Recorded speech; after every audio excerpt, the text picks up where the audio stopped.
First, a young couple came to the pool and they were unable to access the gate. A resident let them in. In casual conversation, they said they were from Iowa and they were renting for a week from Jack and Mary McBurney at 1370 104. I went to the office and spoke with Laura to let her know what they said. She said she would let Mark know. The next day they came to the pool and they were able to access the gate with their phone. Later, when Margaret spoke with Lindia, she said that the office was led to believe that this was the owner's niece. Apparently, this owner is a board member. My questions are there special privileges for board members that they can rent for 1 week and not pay the rental fees to the office? Also, are board members allowed to have guests come and not be present with them at the pool, but rather the guests get their own access? Are board members exempt from penalties when in violation of rules that they helped establish? Respectfully, Kay Neri. The answer to her questions are no. They are not exempt. And we've talked about this at the executive session. At the end of these letters, I'll speak a little more to this. So Lindia, maybe the second letter. This was Tuesday, September 1st. Kay Neri and I were at the pool in the deep end. A couple came to the gate and couldn't get in. They were trying the scanner on the phone. The usual culprit let them in. They got lounge chairs and settled in. I started talking to them. They said they were from Iowa and renting for 1 week only because that's all they could afford, and were dating 1 year that week and met at Blue Martini. Kay asked where they were renting, and they said they were from somebody by the name of Jack and Marianne McBurney. They said, I think they have 2 places here. This couple were very nice, and I'm sure they did not know that they were renting illegally. Nor did they know why the scanner wasn't working until they called the owner or went to the office. The next day, their scanner worked. I did not see them the next day, but Kay Neri saw them get in and did not say anything to her. Quite surprising when they were so chatty the day before.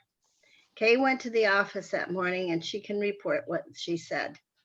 During the whole incident, I called Lindia and she said she would call Mark. Then she called me back to say she called Jack and that he said it was his niece. September 14th, spoke with Mark this morning regarding the condo rental for 1 week by Jack McBurney. He said nothing was done. He told me he trusted a board member when they told him it was his niece. It was not his niece, first mistake. He gave them a scanner for their phone, second mistake. He assumed he was accompanying them to the pool, obviously not doing job properly. He asked what did I want him to do. He suggested I call Jack. I said, absolutely not, that's your job. Not allowed to rent for 1 week, third mistake. The board members and the office staff need to know the rules and everything should be done by the book, no matter who it is. I am sure there are more people using the system and not getting caught. Shame on the people who do not follow the rules, especially a board member. Thanks, Margaret Galupa. Okay, again, I'll talk about this after the letters. So third letter, who has the third letter? I have 2. Okay, Chap, let's go to you. All right, the first one is from Jim Moxley. I'll read it. At the last board meeting, Lanny Wheeler, Brownie Fuqua, and Michael Hargrave spoke about shortcomings of Brightview and complaints received from their neighbors on their lack of service. This note is to add financial concern about Brightview's fulfillment of the terms of their contract. At $750,000 plus in 2021, landscape services are our single largest expenditure.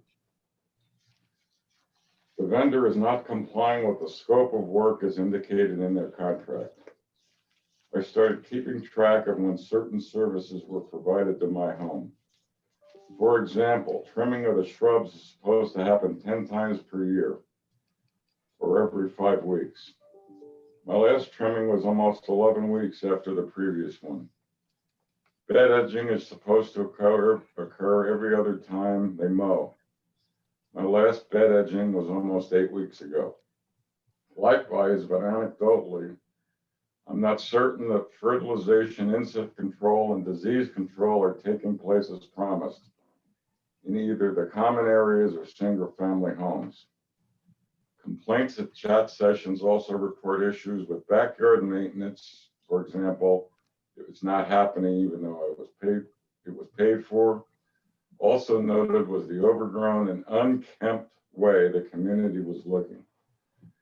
I reported my issues to the Breakview portal. They responded quickly and affirmatively, but did not deliver.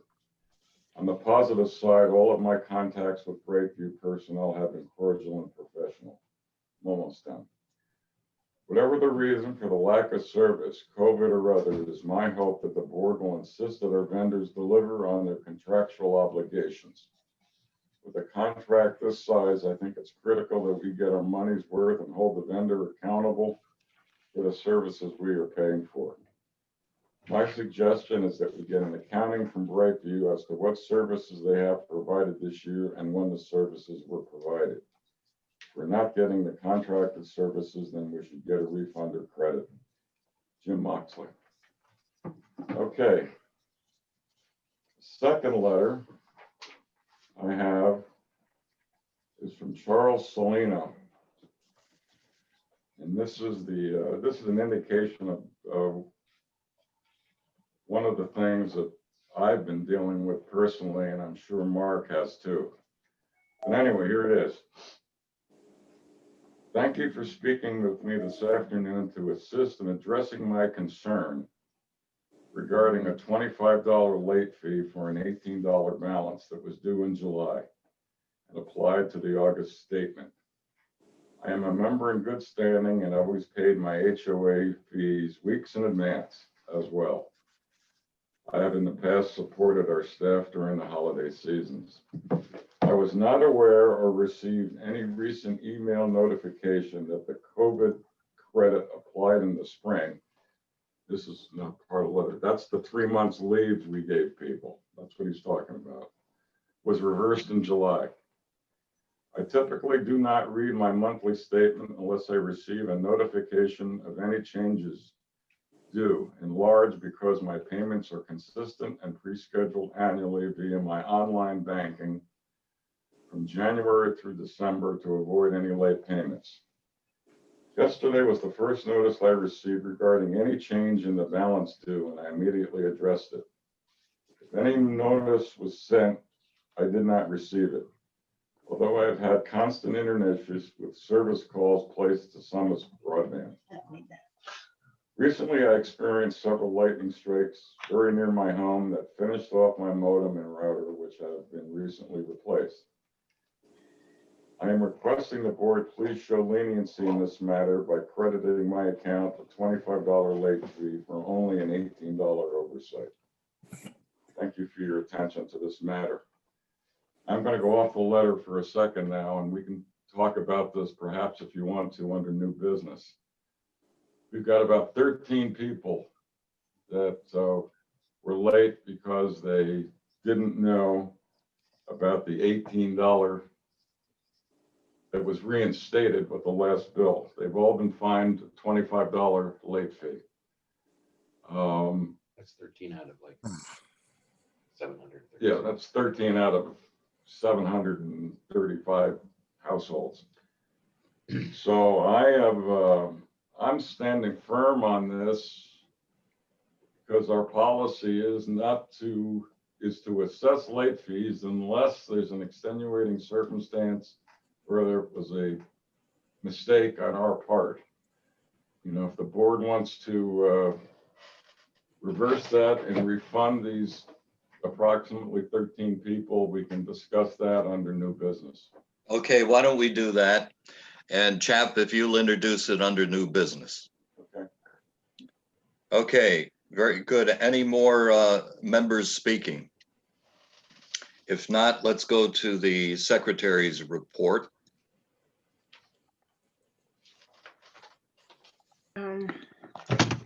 Yeah, I'd like to make a motion, and I don't have the date right here. August 24th.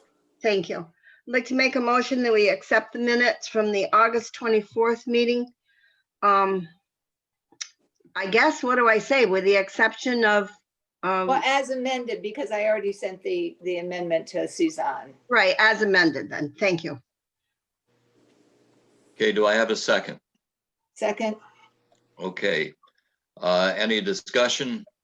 All in, just to Go ahead. clarify for those that hadn't heard, it's simply a correction that a particular plant noted in the landscaping report is not a Florida native. That's the only change from our first version. or any further discussion? All in favor of accepting the minutes, please signify by saying aye. Raise your Aye. hand. Aye. Any opposed? Okay, motion carries. I'll have a brief report. Number one, Brightview, in terms of Mr. Moxley's letter. I understand that Mark has talked with Brightview about these concerns in depth, in detail, and I'm sure he'll report out shortly in terms of what took place there. But it has come to the attention of the board, and the board is taking these issues very seriously. So we'll hold and let Mark explain his meeting with Brightview. In regards to the two letters that occurred earlier on, Jack McBurney was part of the executive committee meeting that we had last week. We discussed this matter in full. Jack understands that he may have encroached on our rules and regulations. We had a lengthy discussion about this. So he understands that he did wrong. He is getting a letter to that effect from us, in essence, to say, these are the rules, do not do this again. So we have addressed this in great detail. Jack is contrite, understands the situation currently, and he has a letter from us reinforcing everything we talked about in the EC meeting. We've made some movement on the situation in the condos and coach homes in terms of violations. The one in particularly we were concerned about had blue tarps flying. They were consequently ripped and torn and flapping in the air, and they've been on for almost a year. And we've addressed them rather directly and legally through our attorney, and the tarp has been removed. And we're making progress, and we've established communications with them, whereas we had no communication earlier. So we feel we've made some progress here, and they are under contestation with the insurance companies. So we're not going to hassle them in terms of getting the roof fixed immediately, but we've established communications, and we feel good that we're on track to rectify these violations. We've made headway on other minor violations in that regard also, and we're fairly comfortable with the other condo situations also. So things are moving along nicely there. We will hear today from our neighbors who live along the Route 41 border, and they have concerns about the fence area and landscaping in particular along that line. So again, Mark will address this in his report. I think we have a significant number of neighbors who are concerned about this, and it requires our attention. And I recommend that we keep an open mind and we look at this issue and deliberate on it. We have a website group. The communications committee has expended much time and effort delivering on our charge to look at the website and make it, number one, more appealing, more readable, and have an ability to promote Sterling Oaks, not only the community, but our tennis facility, and they've done that. They've worked many months on this, and their work needs to be recognized, and it has been. We have gone to a second step, and we've reviewed the website and their recommendations with Mark and Cezanne, And we've come up with several recommendations that I feel will bring us to the finish line on this particular issue. The number one concern is search engine optimization. And we're making good headway on that. And essentially, what that means is we want certain words that trigger as people are looking for communities in Southwest Florida, that Sterling Oaks will pop up much sooner than it has in the recent past. So we'll hear more about that as we move along in this meeting today. Now, finally, we've got a budget discussion coming up today. So I want you all to get in the frame of mind of adopting the budget today or not, or revising or making suggestions or whatever, but this is a big deal. So let's be prepared for Chap's report on the budget. With that, that concludes my comments, and let's move to, unless there are questions, let's move to Mark's report.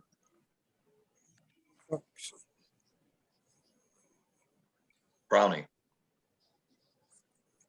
I just said Mark's not here, is he?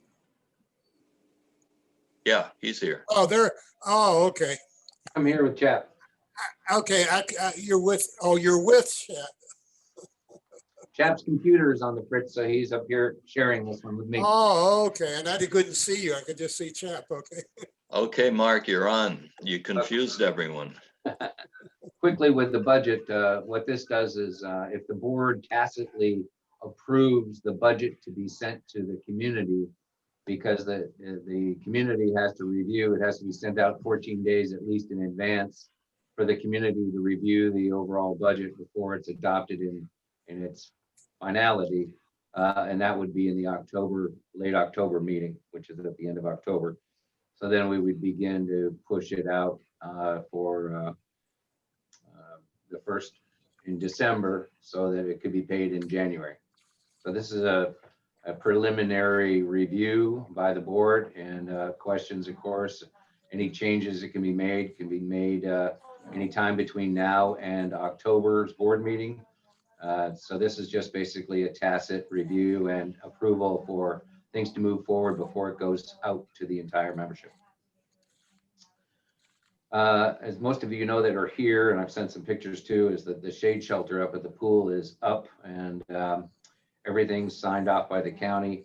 Alan has already started his wiring, if you want to call it. He's been putting in conduits and wiring for the low voltage, which is the cable TV, as well as the we're putting in a camera that was originally up on top of the cabana. We're going to be putting it in underneath the cabana so that we can keep track of who's there and what's going on. We're also installing fans on the corner posts. These will be regular fans, but with misters. So in the heat of the summer, you'll be able to cool down. We're also looking in the future at having some availability to stop the wind and the cold and the roll down shades. I've given you a quote and sent that to you as a separate attachment in my report. Just FYI, those are, if you've seen the ads on TV for the roll down shades that kind of go over the lanai that are they're kind of fabric looking, and they roll down and you can still see through them. I can't remember if it's Storm Smart, I think that they are. And they slide in a channel along the edges of your lanai and outside your windows. That's basically what this is, only they're clear, so that they would provide a clear block from the wind and an availability to manage whether the wind was coming from the east, the south, or the north. It doesn't matter, but it would make it so that if during the winter months, that would be a way that people could enjoy that space without having the wind or the rain on them.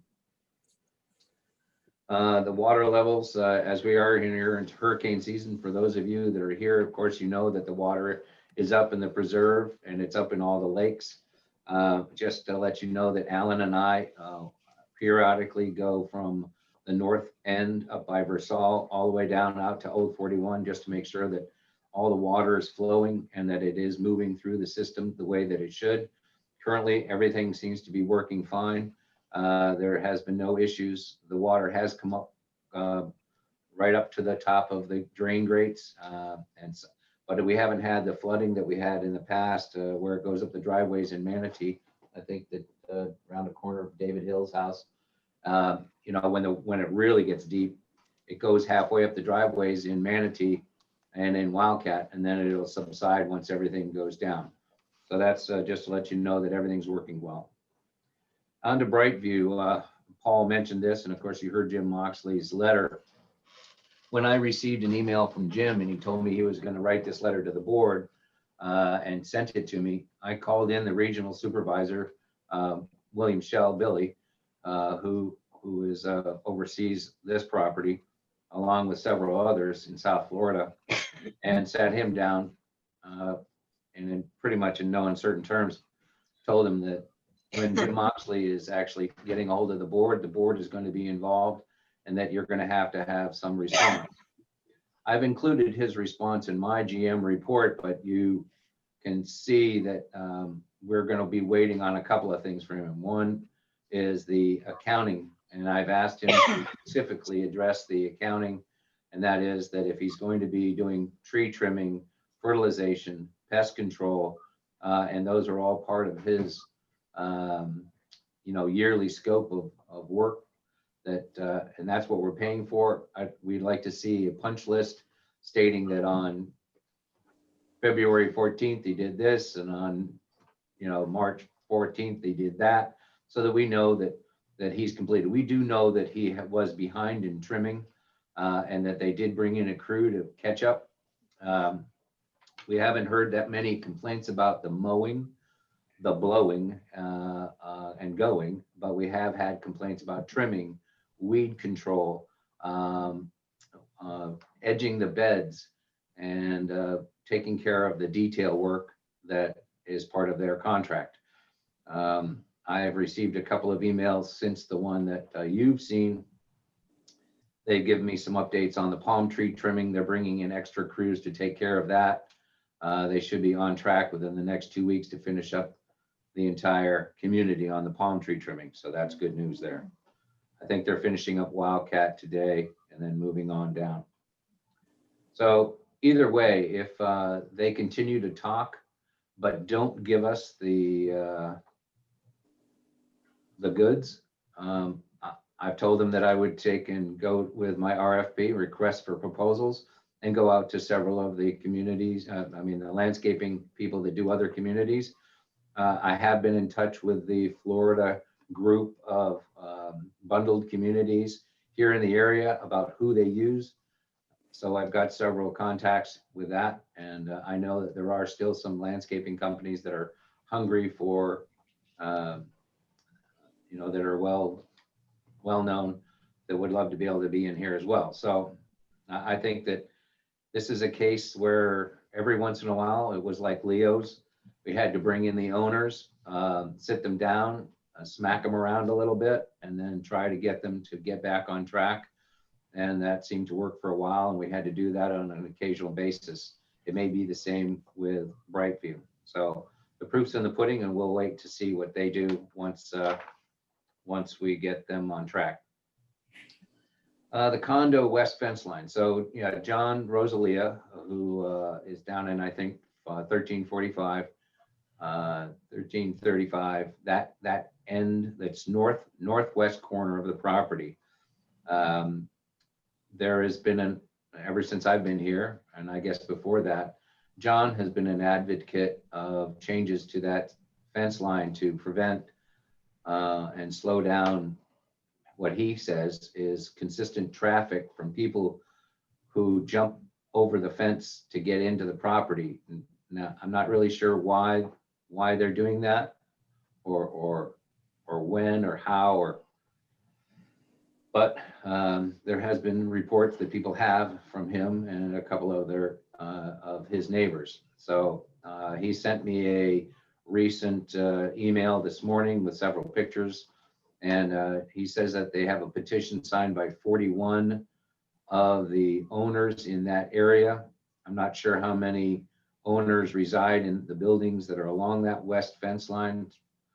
But it's something that we probably should take a look at. So in my report, you'll see that I gave you two proposals, one for a 5-foot high picket fence, which would be similar in nature to what's going on up and down on the entrance roads on either side of the entrance before you come to the gate. That's a 5-foot high black picket aluminum fence.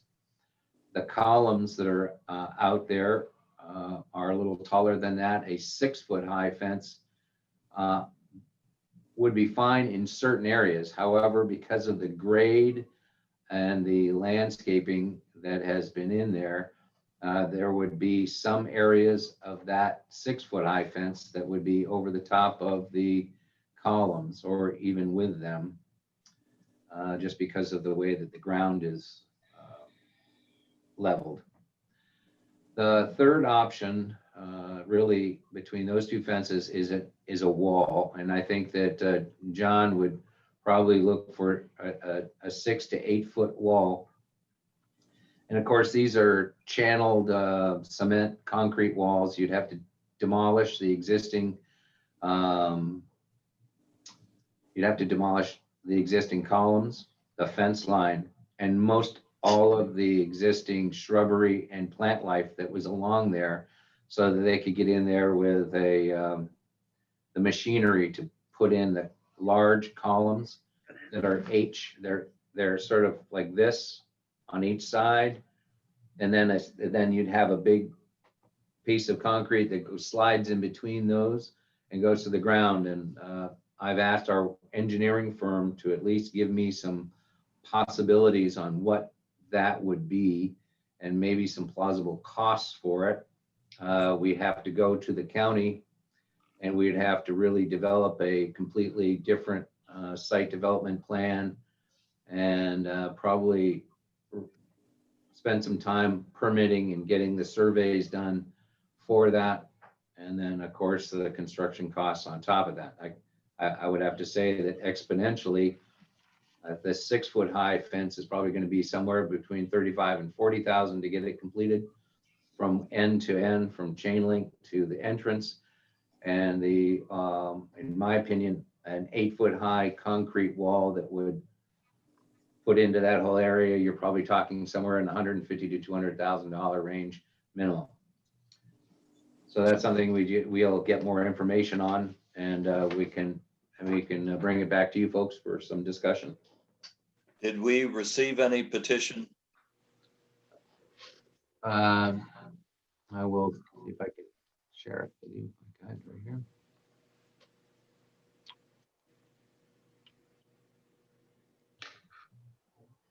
Oh, wall survey petition. Yes, it says I have a petition and I can send it all to you. It's signed by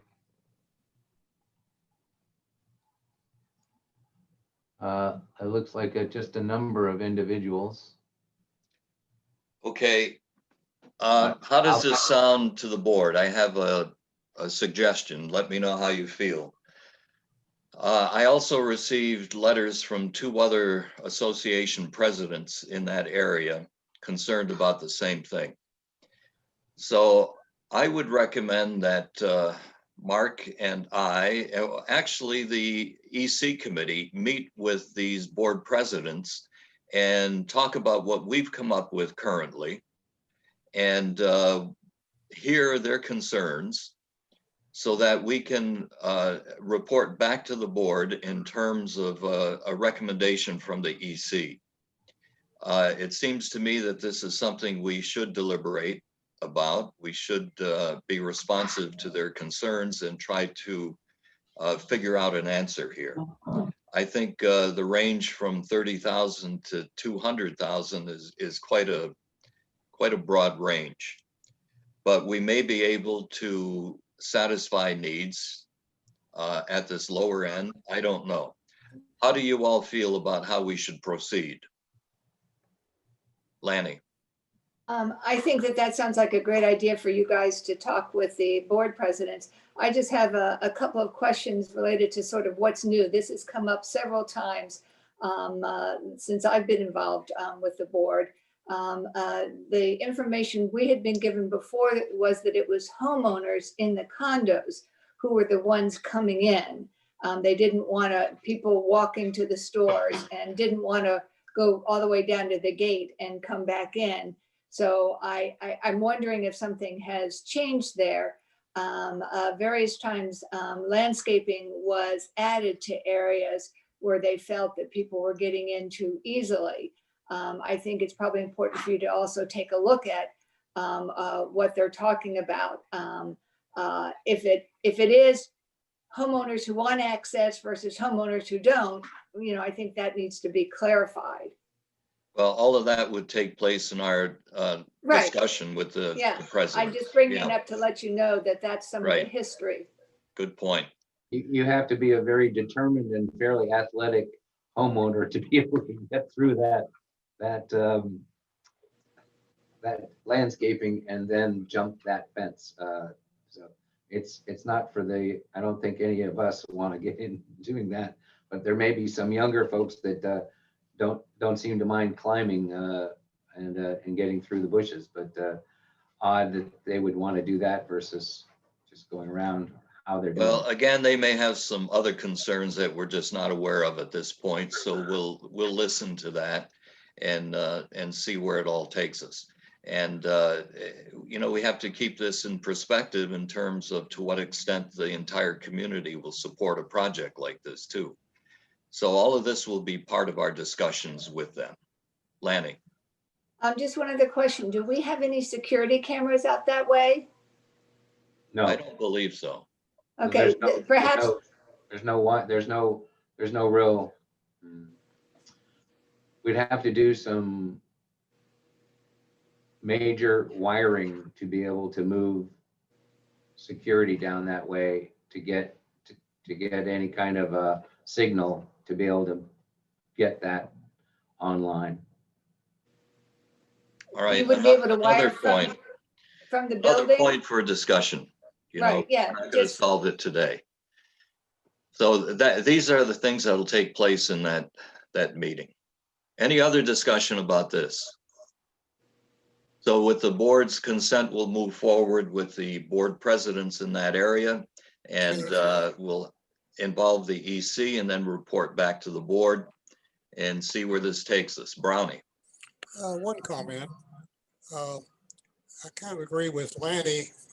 What I've seen is owners on foot, the access to the property tends to use other ways to get in and out of the property just out of convenience, okay? And the back gate is also an issue if we're gonna look at this, because in truth of the matter, the homeowners next to the old 41 are closer and probably have more noise than the people do on 41 if you actually look at the distance, and there's actually perhaps even less protection. So if we look at that, we should be worried that we probably should also consider the old 41 boundary, which if anything, particularly if they expand that, it'll even be closer perhaps and more traffic. And from a security standpoint, I would worry about that back gate more than the front gate. Okay, that's a totally additional interest here. So we'll sort it all out. And I'm sure they have concerns that we're just speculating about right now. So let's leave it to this little committee and we'll find out exactly what the concerns are. Can we move along? Just got a couple more items here, and these are just projects for next year that I figure I'd get them on your radar. Nothing that you have to do anything about or make decisions about until later on in the year or next year. And that's the outdoor dining enhancements, of course, which is part of the strategic plan. We are taking a look at what we can do down at the Cabana, working with Alan and his crew, along with Nicole and her crew about enhancements and use of the existing Cabana bar area and how to manage changes to that. with pieces of equipment. So that's something that if we want to move forward with, we can take a look at down the road. One of the other items was part of the strategic planning as it concerns the well-being, and that is the boardwalk, which is down in the preserve. Jeff Nunner, I asked Jeff Nunner to give us a proposal for him to do some investigative work on what it would take to do to extend the boardwalk out into the existing preserve to give us more of an ecosystem, ecological enhancement to our community. And I was thinking if you took an aerial look on Google Earth, you could see it. And maybe we would do a round, sort of a circular walkway that would give us, you know, a loop out into the preserve and back, so that, you know, people could enjoy the natural beauty that's out there. So that's something that wouldn't cost us that much to really take a look at and get some information from South Florida Water Management District, Army Corps of Engineers, and of course, some of the contractors that work with those agencies to work inside those preserves. The last on my list is the streetlights in the community. The streetlights, of course, the green streetlights and the medians are ours. The black ones that are in Sanctuary Point and in the condos belong to FP&L. The green streetlights that are aluminum are 20-something years old. They are in the reserve study. We are beginning our discussions with our lighting experts and people who produce these types of, if you want to call it, street poles, and getting some estimated costs and how to manage replacement of those. Just FYI, there's approximately $135,000 currently in the reserves. Alan is doing a specific inventory of the size, whether they're 10-foot or 12-foot, single or double, and that we would convert all of them to LED and move and replace the existing rotted out ones that are there.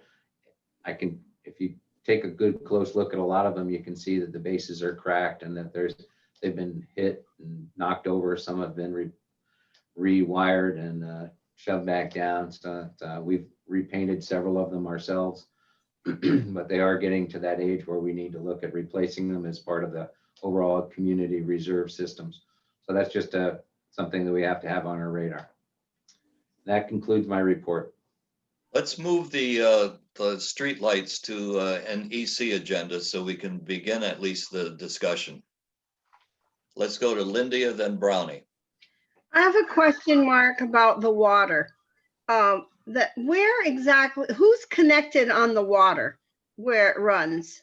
What Between water? our lakes, between our ponds, right? It comes from Versal and from Spanish Wells. And do we control this at all? Not really. It's controlled by the South Florida Water Management District, and it's Right. And how it's the elevation of the weirs and the elevation of the drains are all controlled by them. And as far as how that comes in, so that, let's say it's Versal, Versal has to reach a level, I think, of 12.5 feet inside their property before the water flows into our property, and it flows into our property at approximately 11.6. And then it goes through our property underneath the condos out into the marsh.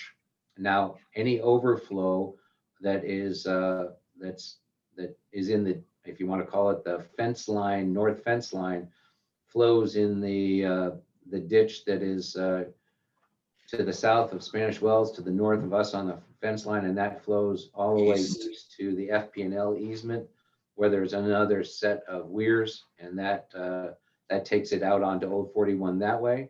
And then the rest of it would flow through ours, go through into the big marsh that's out in front of the condos, then go underneath the coach homes and go into the Wildcat Lake. And then from the Wildcat Lake, it goes underneath the main road. Right there at the Wildcat sign, where on the right-hand side, if you're going into Wildcat, just to the right of that is the outfall. And that flows into the preserve, and then it goes from the preserve through the preserve to Old 41. So we And have no folks, way of the- pumping it, right? We have no way of pumping the overflow.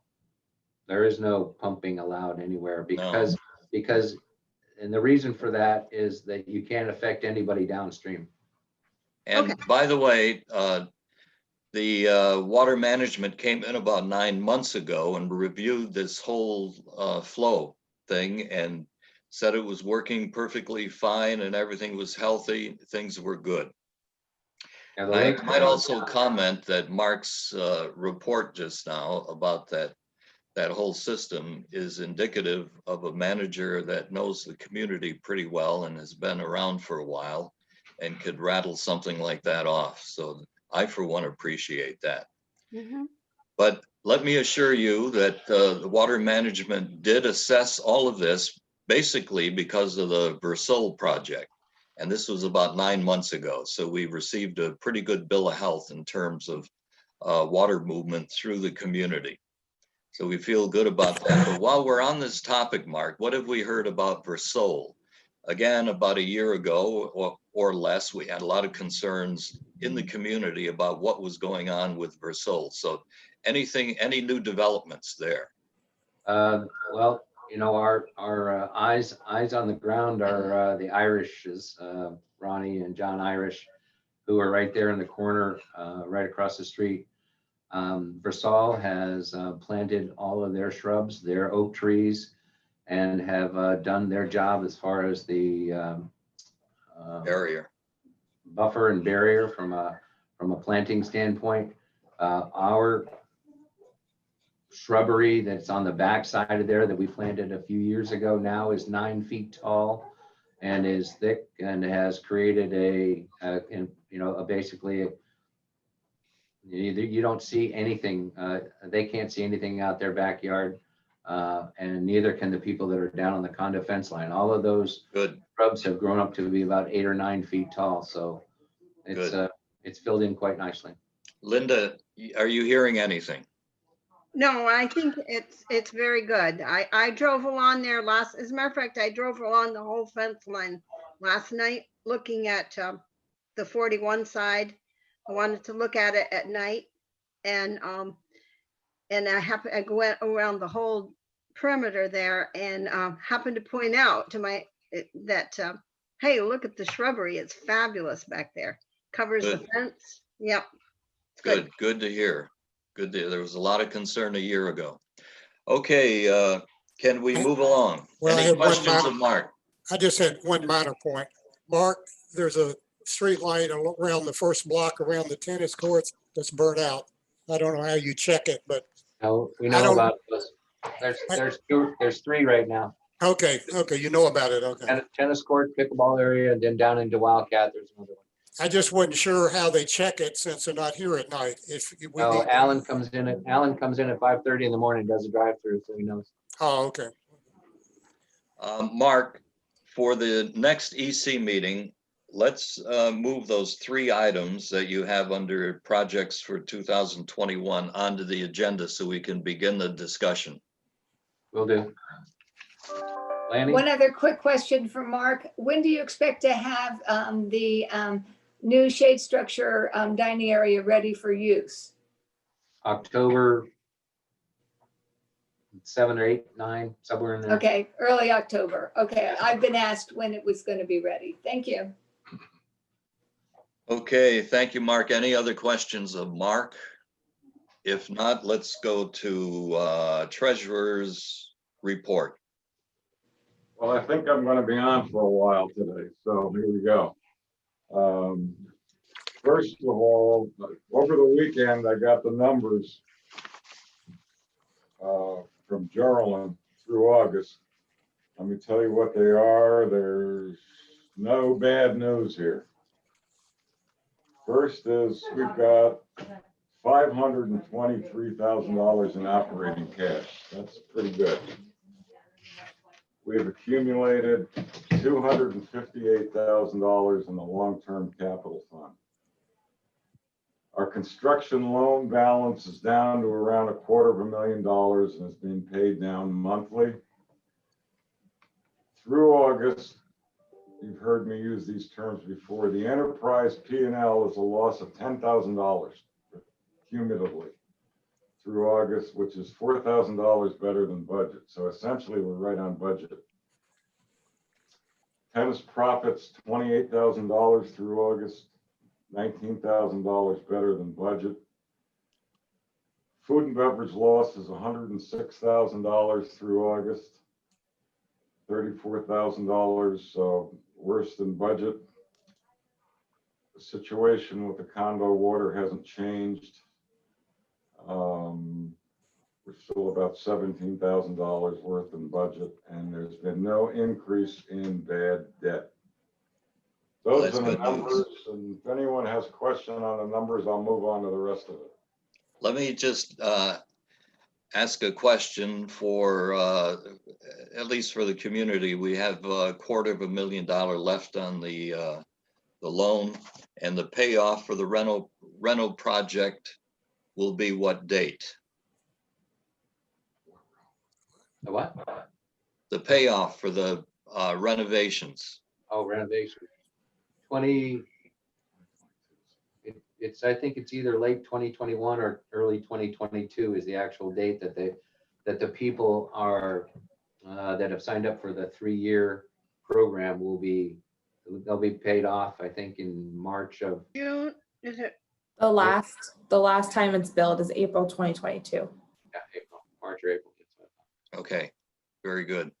However, at that point in time, if we paid down the bank loan ahead of time, so to speak, then we would just take that cash into our operations at that situation. Good. Good Just idea. one anecdotal remark though on Chap's thing with this food and beverage operation, I just have to kind of give a little shout out. Even though the food and beverage operations is woefully lagging in revenues, which has been a discussion.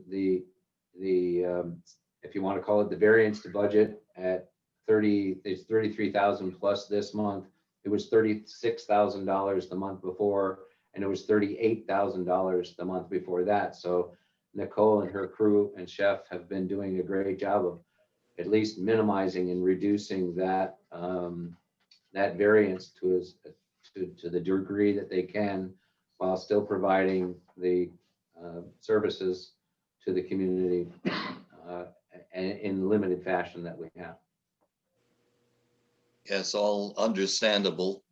And let's hope for better times coming soon. And I think we have to prepare for that. Certainly, we've reflected a lot of concern in our strategic plan that we move forward in the areas of food and beverage and activities in particular. So I would hate to mess up our plan and adjust or readjust our people who are in place right now, because they're quite precious in Southwest Florida. Not easy to find these kinds of people. So let's harbor some patience as we move along here and take a look at our strategic plan. Brownie. Yeah, a question for Chap. What's the status of the 188 government? Have we filed to get the money back, or what's the status on that? All right, the status is, Mark, correct me if I'm wrong, I'm sitting right next to him. We've depleted the money, we've used it. We filed for forgiveness, I believe, in the first quarter of next year.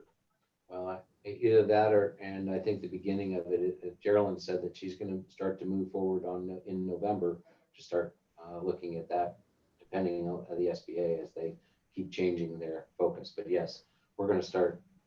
At this point in time, there doesn't seem to be any issues with the forgiveness of the loan, and we're just going to be working closely with our bank to file all the appropriate paperwork that we have to get that money forgiven, which would just stay then and keep our cash in operations at that level that it is. Okay, the reason I asked that, when we get to the budget, I think we should take account of that 188 to reduce down our expenses and maybe forego any increase in the assessment next year. that would about cover their increase in assessment. And I don't see that in the budget, how that's handled. That's really a 188 credit that would be money that we could reduce our, and actually it's appropriate because that money really was for the things from COVID, and the things we're running over, particularly the higher number with the food and beverage, is really a result of that. So I think we need to work that into the budget. We could probably get by without having an increase in dues next year. Have you thought about that, Chap? How are we going to handle that? Well, let's talk about that when we talk about the budget. Okay, I just wanted to bring it up now, We're though. talking about, I don't really, I need a better understanding, as probably all of us do, about how that all would work. So let's talk about that. And you're making some assumptions that, number one, the loan will be forgiven. Number two, it all has been accounted for appropriately and there'll be no problems with it. So that's a big assumption at this point. Well, But anyway, we can talk about it when we talk about the budget. Well, let's talk about, unless there are any other questions on the status, let's get into the budget, okay? All right, let's make sure everyone understands the budget for next year. Hang on just a minute. We've got the budget discussion under new business. Well, this is- Do you want to move this now or go through the regular agenda? Do it now. Are you all okay with that? Sure. Okay, go ahead. All right, make sure everyone understands. The budget for 2021 will be voted on at the next board meeting, not today. We have to put out the budget 14 days before the next board meeting to the community. So we're not voting on the budget today. We're going to try to deal with what I'll call outstanding issues that need to be resolved so we can put a budget together to send out to the community, okay? Now you've all received a draft budget at this point as to where we are. That's been vetted by me, Mark, Cezanne, and the entire finance committee. As far as I can tell, there are 3 issues that need to be discussed before we put out the final budget to be voted on.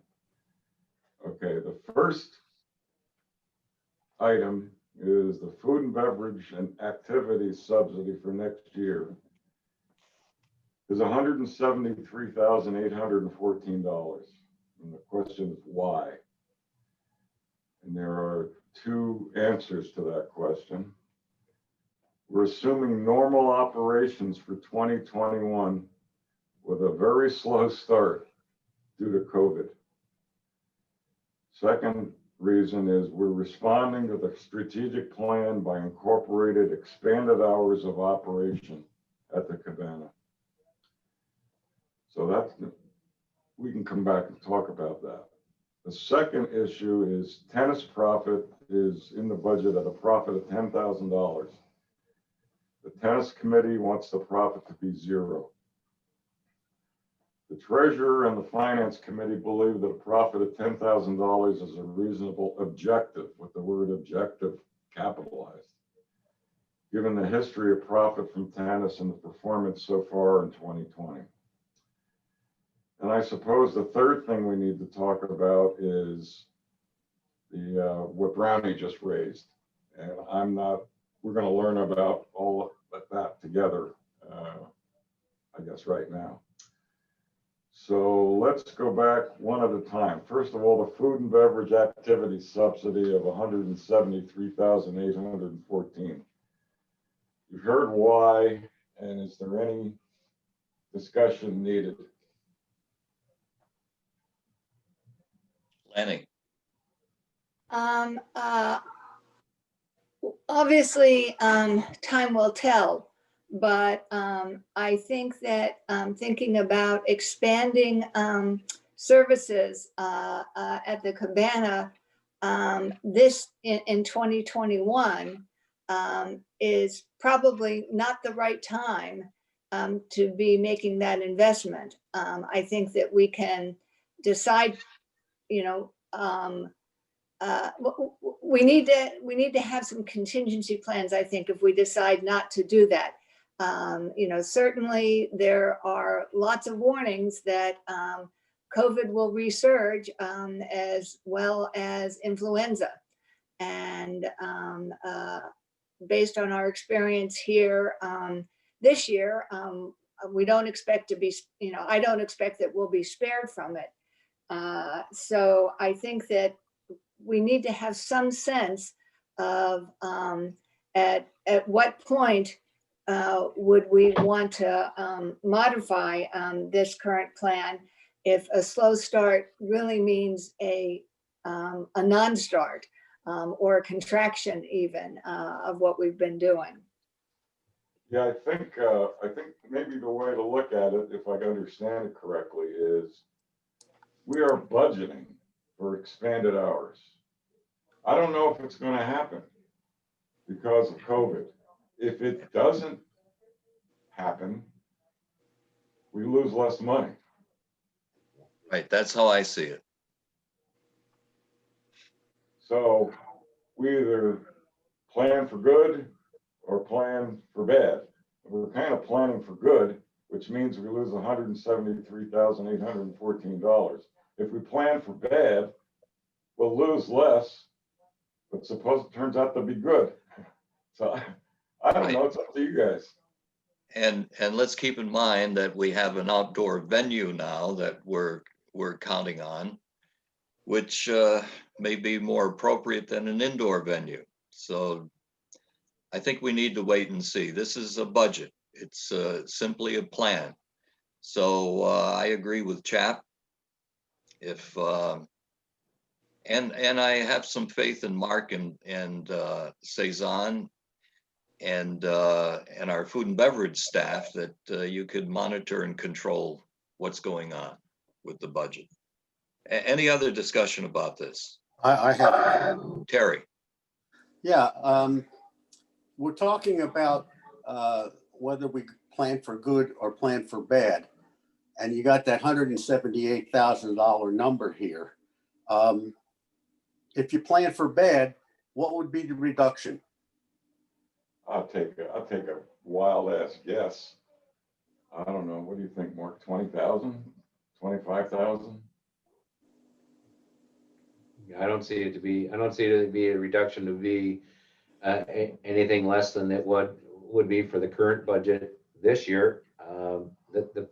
The issue resides around, you know, lack of revenue at this point in time, more than it does anything else. So as I said, we're starting to control the costs. You know, our payroll numbers are consistently down. So, you know, if we were going to go into next year and we needed to keep those payroll numbers down, then we would do it. So Right. I think that, you know, you're not going to see, and I don't think you're going to take $50,000 or $60,000 off of that budget unless you want to shut down the food and beverage operations to a complete degree, which I don't know whether or not the community at large is really going to back that at a point in time if things start to become a little more sunny here in Southwest Florida. So Let me give you, Terry, other than give you a wild ass guess, let me give you some perspective. 2020 has been a bad year. And we are going to lose on food and beverage and activities somewhere in the neighborhood of $140,000 to $150,000. We've already lost, what did I say, 106 through 8 months. So we're gonna lose, call it 150. Mhm. And we had a bad year. So I think if we have another bad year, as opposed to planning for a halfway decent good year, I think $150,000 is probably a pretty good number versus the $174,000 that we're budgeting. Well, So- what you're talking about is what is the impact of $25,000? If we were to reduce that in the budget, what would be the impact to the door? Oh. In other words, is it like $2 or $3? 75. About $1.75 a month. Well, see, that puts it in perspective. I agree. $1.80. $2. $1.80. Lanny, go Um, ahead. Thank you.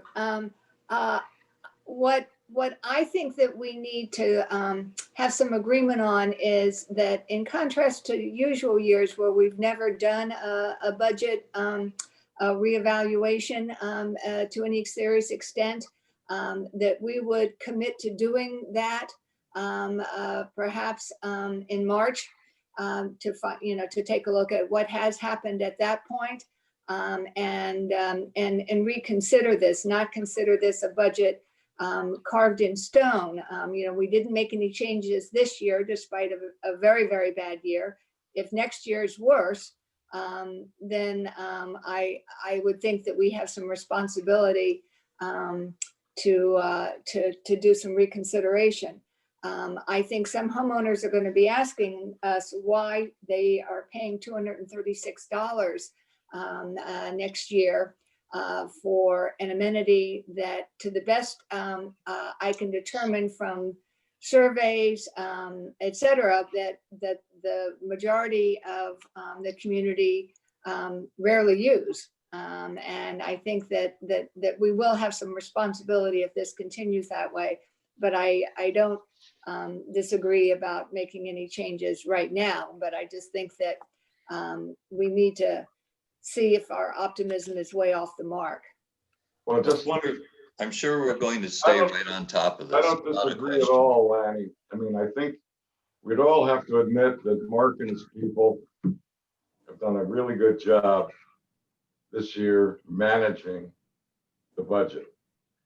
And I expect that will continue next year. Now, the thing I want to remind you of, we could reconvene in March and see April, because then you get. if we're having a good year or a bad year or whatever.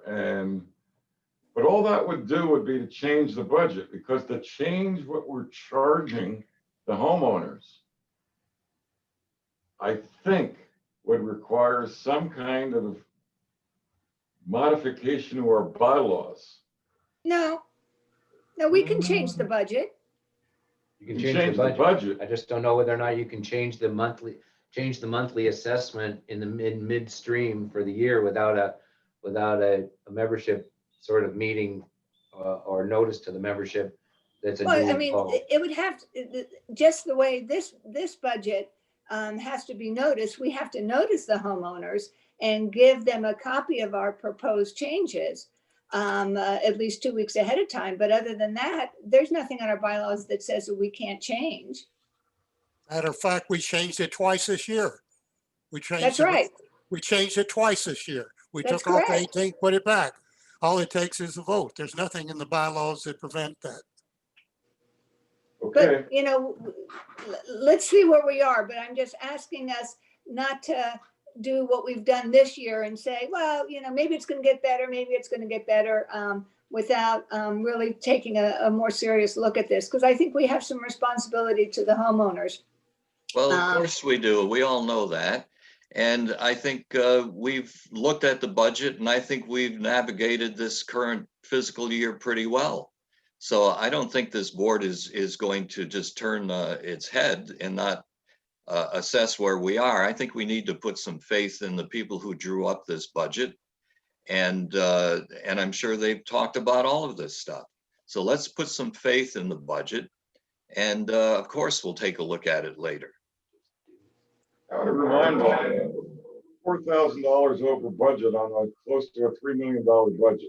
Yeah, So I don't right, think we're too bad. I don't think we're doing too bad. right. All right, any other discussion on this issue? If not, let's move to the tennis profit issue. That's Well, hold on we're a second. recommending a profit and Brownie.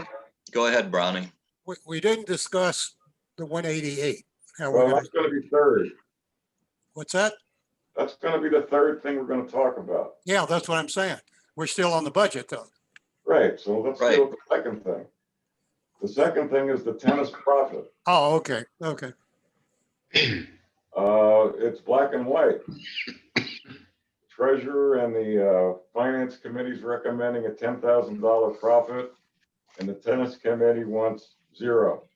So our rationale is simply, it's primarily, I suppose, how great they're doing this year. They're $28,000 to the good right now. So I don't have anything else to say. Okay, let's move to Lanny, who will discuss the direction from the tennis committee. And let me ask this question before you start, just to set the stage for this.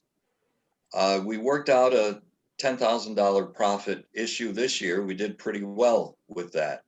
I kind of like the idea that tennis is supporting the operational budget, particularly when people complain that tennis doesn't contribute to the community, or there's nothing in it for me and it's all about tennis. Well, I like the idea that we're contributing to the operational budget, and that makes me feel a lot better about tennis. But you and the tennis committee have a different view on this. Tell us about it. Certainly. Well, as you know, there were strong objections to putting that in the budget this year, but it was a compromise decision without really any board discussion. And I think it's important that the board consider this as a whole.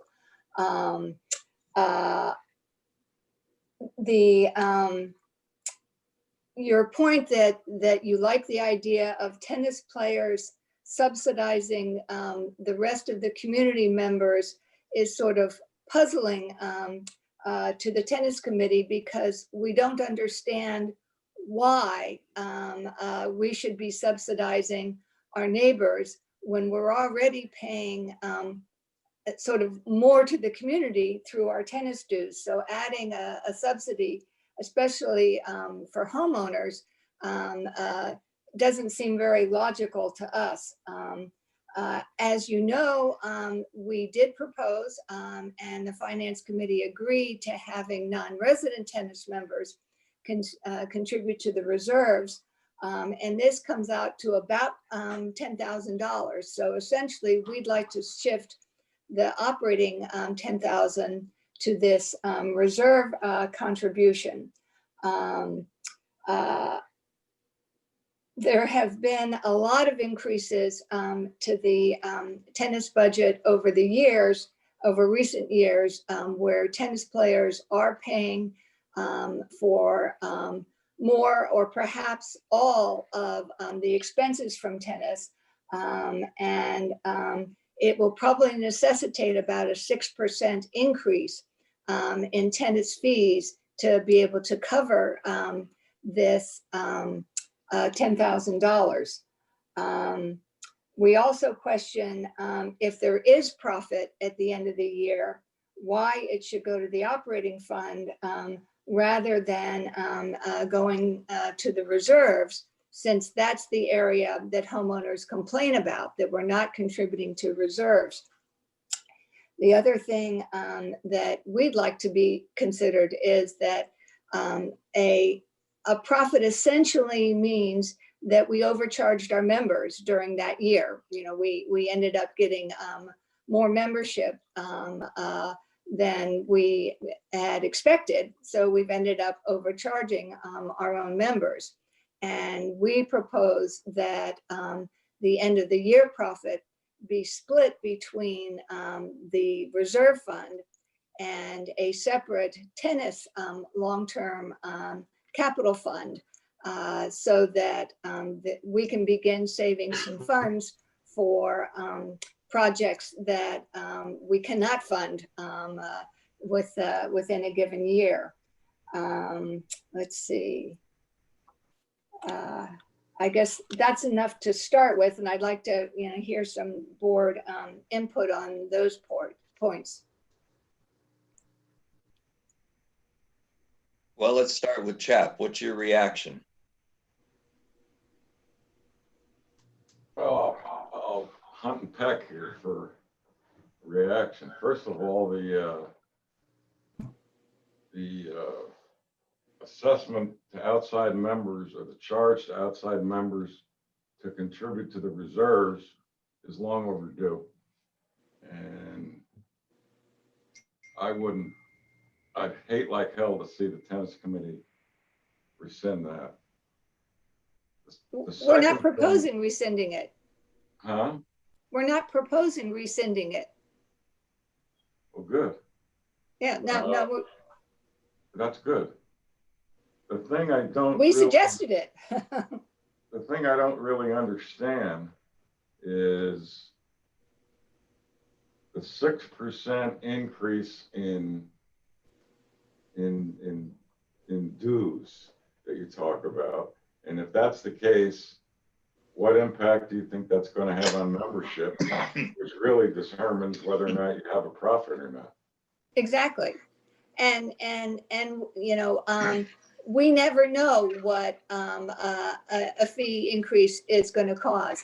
Our biggest concern about the 2021 budget is how many of our Snowbird members are going to terminate their membership at their membership renewal date and leave us without funds until they come back again, which could possibly not be till 2022. And that could have a huge impact on our budget for next year. So that sort of answers your unspoken question of why are we concerned about our 2021 budget? Before we get to Brownie, I'm sorry to have to word it this way. $10,000 is an objective. Yeah, we put it into the budget. Sterling Oaks is not going to rise or fall depending upon whether or not tennis makes $10,000 or $0 or $2,000 or -2. So I think this is it's over analysis. But you need it to balance the budget, right? Well, we take it out of the budget. We just charge our homeowners $1 more a month or whatever it is to keep the operation going. I think the concern is more that Lenny wants control of the $10,000, not a matter of whether or not we make it. Well, Lenny has Or much half more of experience it. than I do, but that's never been how we run this place. Brownie, Okay. First of all, I heard something about a 6% increase in tennis. I haven't heard the board voting on that. Tennis committee does not have the authority to increase the dues. That's a board thing. The other thing that I'm concerned about, I brought up last year, is we as a board need to review the tennis budget. Don't give me a 10,000 negative or 10,000 plus. What I need to see, just like what Mark does for the overall budget, what the different costs are, what the expenses, what the income is. And we don't get that as a board. We should take the responsibility. We're responsible for that.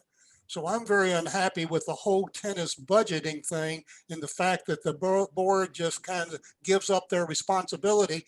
We shouldn't be talking about whether or not it's -10 or 0. We should be looking at what the expenses and revenues are and whether or not we even want to raise 6%. And I think the board has to vote on that. I don't know where that came from. well, the 6% is a speculation. Let's Right. keep in mind that we thought when we shut down tennis that we would lose a whole bunch of members and it would be terrible and the program would suffer. We ended up gaining members at the end of it all. So this 6% figure is a speculation. We don't know it. anything about what's going to happen over the next few months. But we're using it, everything in the budget in a way is speculation though. I mean. Exactly. It's a Okay. plan. That's all it is a Okay. plan. And the point is, again, I bring back my point, it's our responsibility to board to look at more than just what it's ends up being zero or minus 10,000. I think we have a responsibility to look at the budget like we do for the whole budget for the rest of the operation. Well, I think we're doing that. Wouldn't you agree, Chap? I don't know what the revenue and expenses are. I don't, Brownie, Brownie, I would welcome that. I think that all board members should get the departmental breakdown on a monthly basis. All we have to do is ask for it. But I would certainly welcome that discussion so there is a greater understanding. Just to clarify, as Paul pointed out, in order to balance our budget, we expect that we'll need to increase fees about 6%. We know we have to increase it to cover the $10,000 that the non-resident members will be contributing to the reserves. well, And we can make that decision. You know, our plan is to ask the board in November for whatever rate increase we need, because we can wait till then to give a month's notice and have a little bit more information about how many of our members have dropped out. So that's the timing that we expect on that. but we're avoiding the issue. I don't want it every monthly. What I want when we do the budget for the year, we look at tennis like everything else. We look at what the expenses are, what the revenues are, and that's what we do with what Mark does with everything else. You're missing my point. That old thing about, oh, well, you can get it anytime you want to. We shouldn't have to get it. It should be something that's part of our routine as our responsibility to know what the tennis budget is. I agree.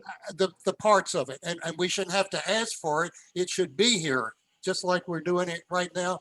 You know, we don't say, well, we're going to have a budget for 2021. You can ask for it every month if you want to. We talk about it, okay? I Linda, agree. Yeah, I got a couple things. You know, a lot of it is perception. I've been here a long time and we've been tennis members since we moved here. And year after year, the tennis contributed. The money just went in the general fund. And everybody said, thank you once. And we moved on. 20,000 here, 15 this year, 10 this year, 20,000 the next, on and on and on. Then it came time to rebuild the court and the community went bonkers. Why are we paying for the tennis? Completely forgot how much the tennis had contributed year after year. So that perception really annoyed me that they had done this for so long. And then when they needed a couple courts rebuilt, it was like, why are we paying for them? So I think perception is very important. And I don't know how you get it across that we are paying our own bills in the tennis. I do like the idea of paying the reserves. And I can see why Lanny is a little annoyed and the tennis committee over this $10,000 figure, because the perception is that they're freeloaders. And if we put this 10,000 in, then by God, they'll be accounting to everybody in the community. And I don't like that at all. So Well, I I don't know don't how, understand what you don't like. Tell me again what you don't like. I don't like the idea of, I mean, I know you say it's just a figure, but you know what? It's a perception. It's a perception like if $10,000 makes you worthwhile. I don't like the perception of that $10,000 figure. Well, I They've totally, always contributed. I totally disagree with you, Lindy. I know. For tennis to show a $10,000 profit and us to reflect that in our budget would be awfully well received by the majority of this community. Oh, I agree. So then I don't understand what you're unhappy about. Chap, the majority of the she community has understands, no but doesn't idea. like it. The majority of the community has no idea that tennis is giving that money. Yeah, If you ask your neighbors, there's no way that they know that. That's part of I the know that. problem. We're not Well, even but getting they, a thank you, I don't think, They'll for know it. what we They'll contribute. know it in 14 days when we release the budget if they read it, Okay, that's a big if. huh? That's a big if. What do you want to do? Put a blimp up? No, You got one? I don't think the money should go to the general operating fund. I mean, it just doesn't make any sense to us. I think we should talk about money going to reserves and a long-term tennis capital fund. All right, well, you guys decide. Well, let's separate the issues that because it may apply this year also. If there is a profit for tennis at the end of this year, would the board support the idea of some of that money going to the reserve fund instead of the operating fund? Well, I sure as hell wouldn't. We had a budget based on a $10,000 profit. Yeah, you're gonna beat it. Probably. Okay, what about, for this year, what about anything in excess of $10,000 going to reserves or tennis long-term capital? Well, Lanny, I don't understand your hang up here. I mean, what makes, let's say you beat it by 20, or no, by 10. So what's so magical about devoting that 10 to the overall entity versus putting it into a tennis, a segregated tennis reserve fund? I don't understand. Okay, well, two things. First of all, if we beat budget by 10,000, which would be a $20,000 profit, Right. that means we overcharge tennis players by about 20,000 or by at least 10,000, I if think not it means you did a 20,000. hell of a good job. Well, we kept more members than we thought we would, is essentially the bottom line. Well, I'd caution you about using the term overcharging them. Because again, it's a matter of budgeting. And it may be that we need that revenue for certain activities and certain things. So let's not talk in terms of overcharging. Well, I mean, I respect that you can disagree about it being overcharging, but I think it's an important perspective to consider. But, you know, let me finish my point. Of that 10,000, we know that the major problem is that homeowners feel that tennis members should be contributing more to the reserves for tennis. Why not put some of that money in the reserves? There's no benefit known by anyone in the community by just dumping it all into the general fund that rolls over. No one's aware that that came from tennis. So putting into the reserves and reducing reserves the following year because of it would be perceived as positive. Mark, let's go to you. I think that we'd have to find out from our auditors on how that would be accomplished. I know that currently each year we have a board motion at the end of the year when we adopt everything that excess funds will be rolled over into specific areas.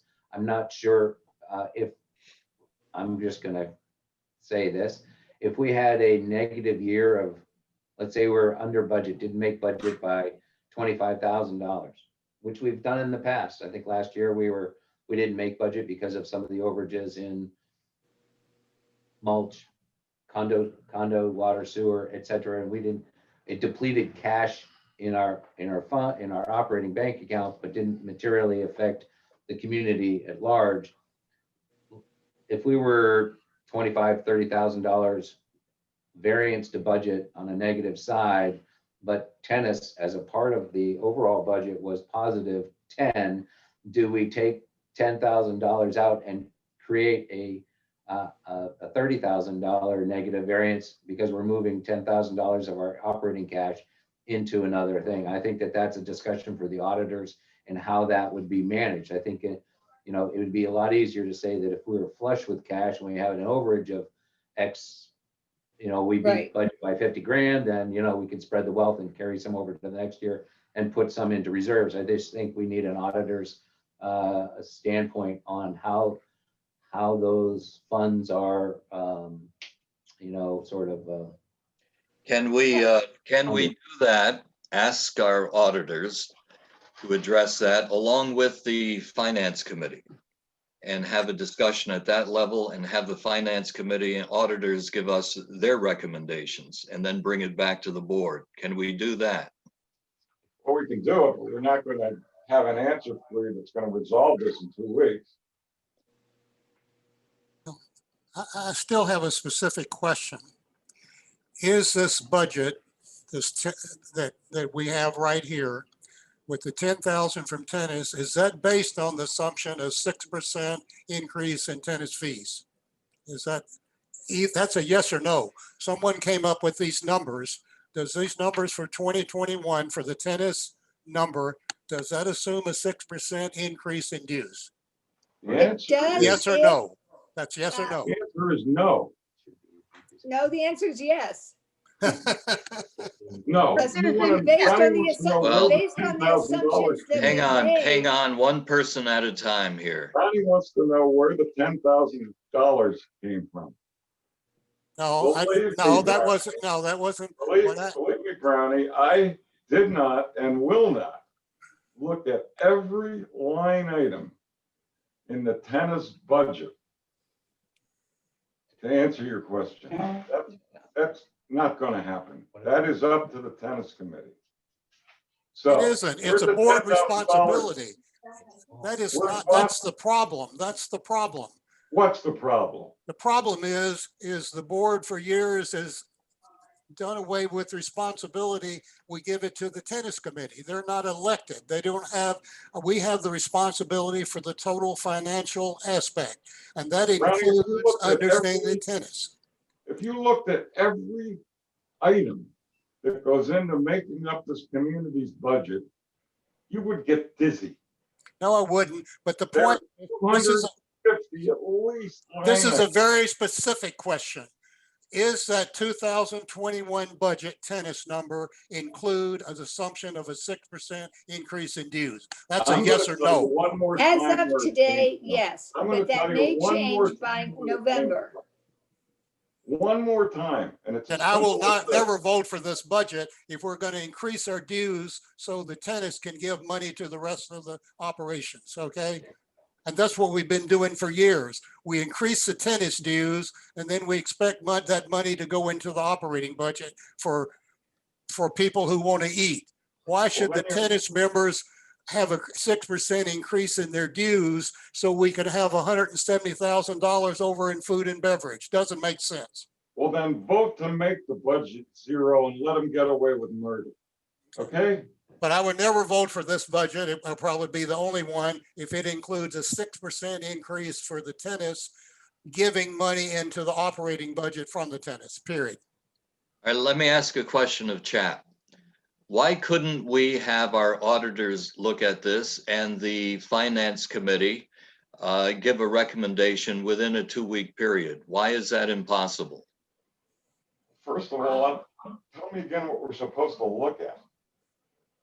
Well, I think what we're supposed to look at is whether profit can go into reserves.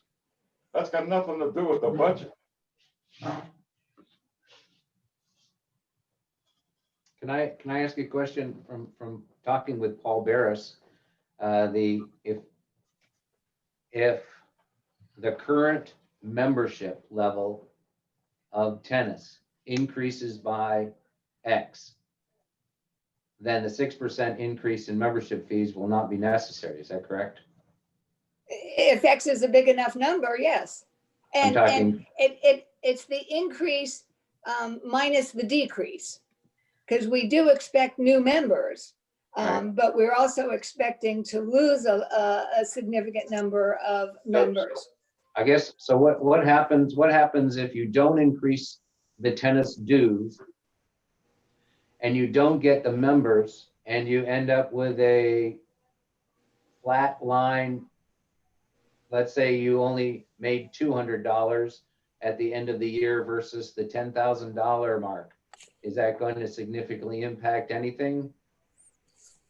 It won't, it won't No, affect but, any. but, not gonna but if affect we lose anybody.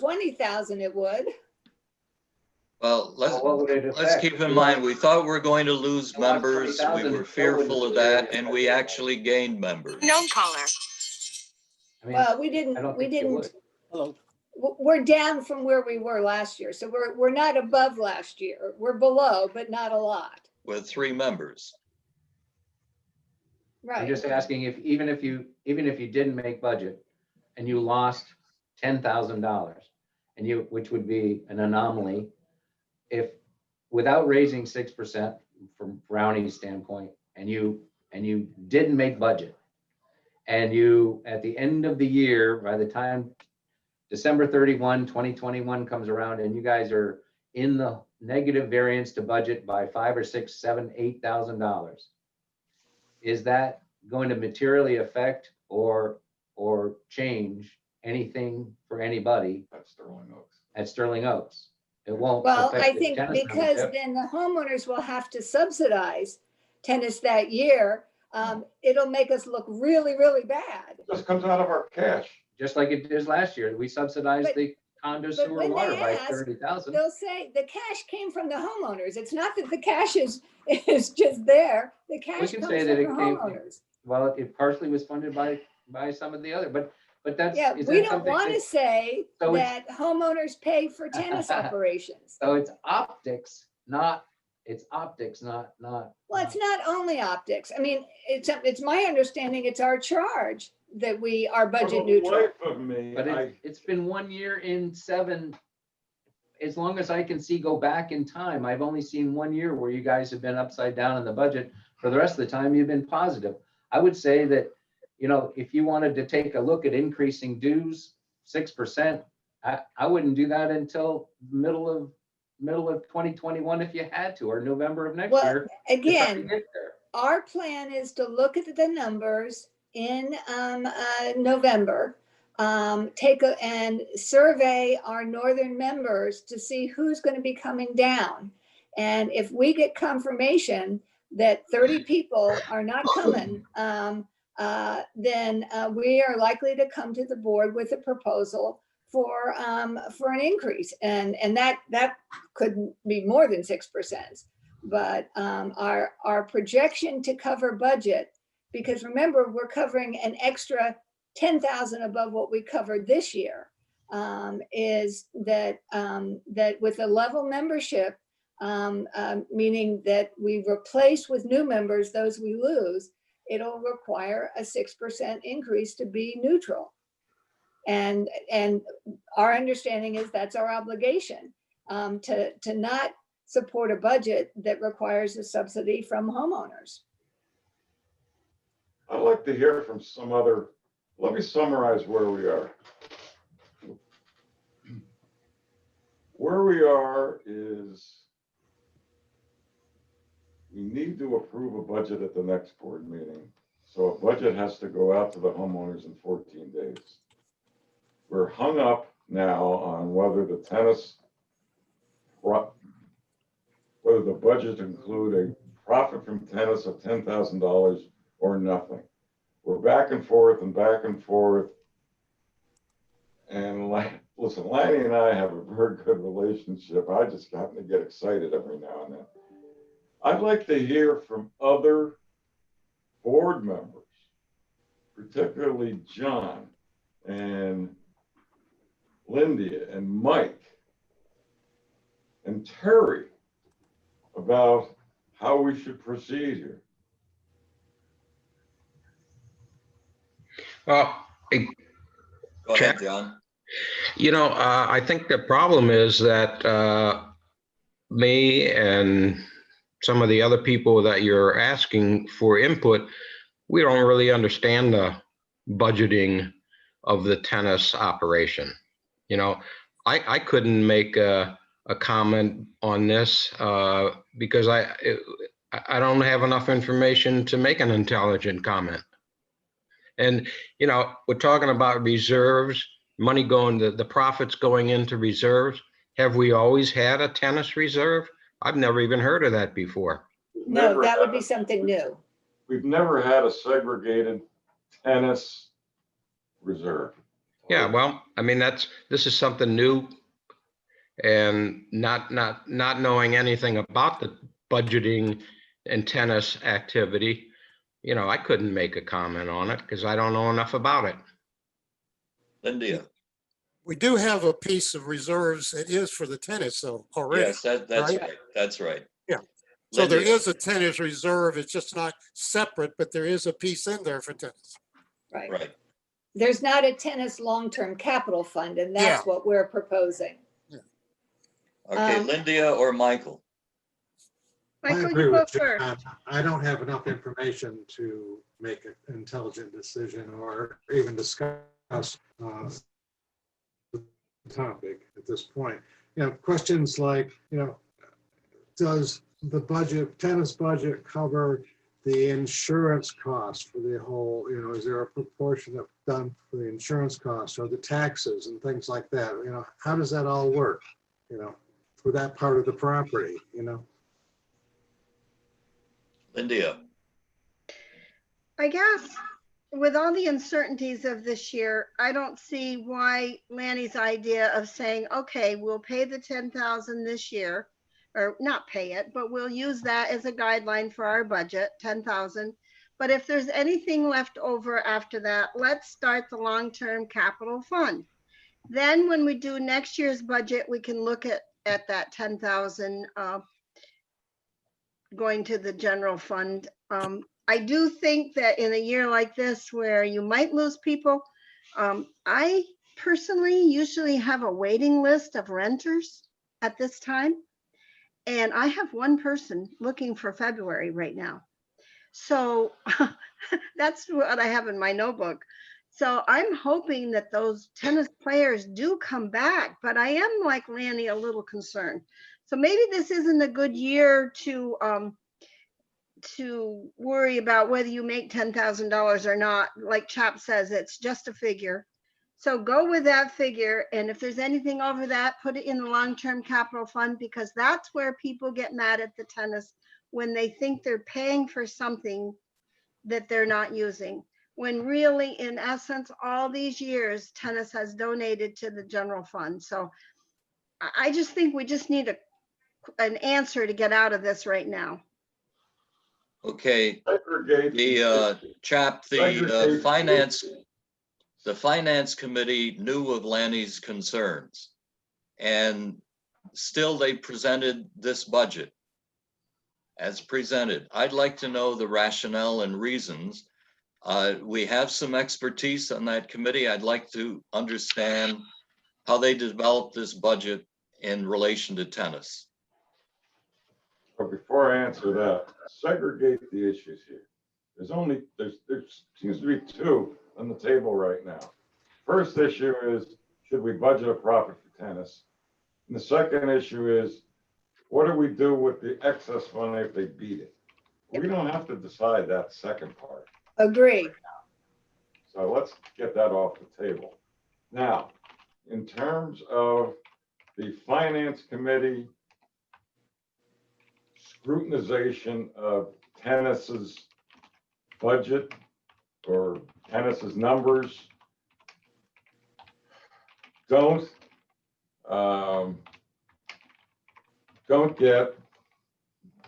be tempted to have the belief that the finance committee scrutinized those numbers to the extent that the tennis committee did. So, But the finance committee knew of Lanny's concerns as a board member. Is that correct? yes, So I'd like to understand their rationale. Jim Moxley sent a dissertation to Lanny, I think, and to Chap about his defense of the finance committee's stance on the budget.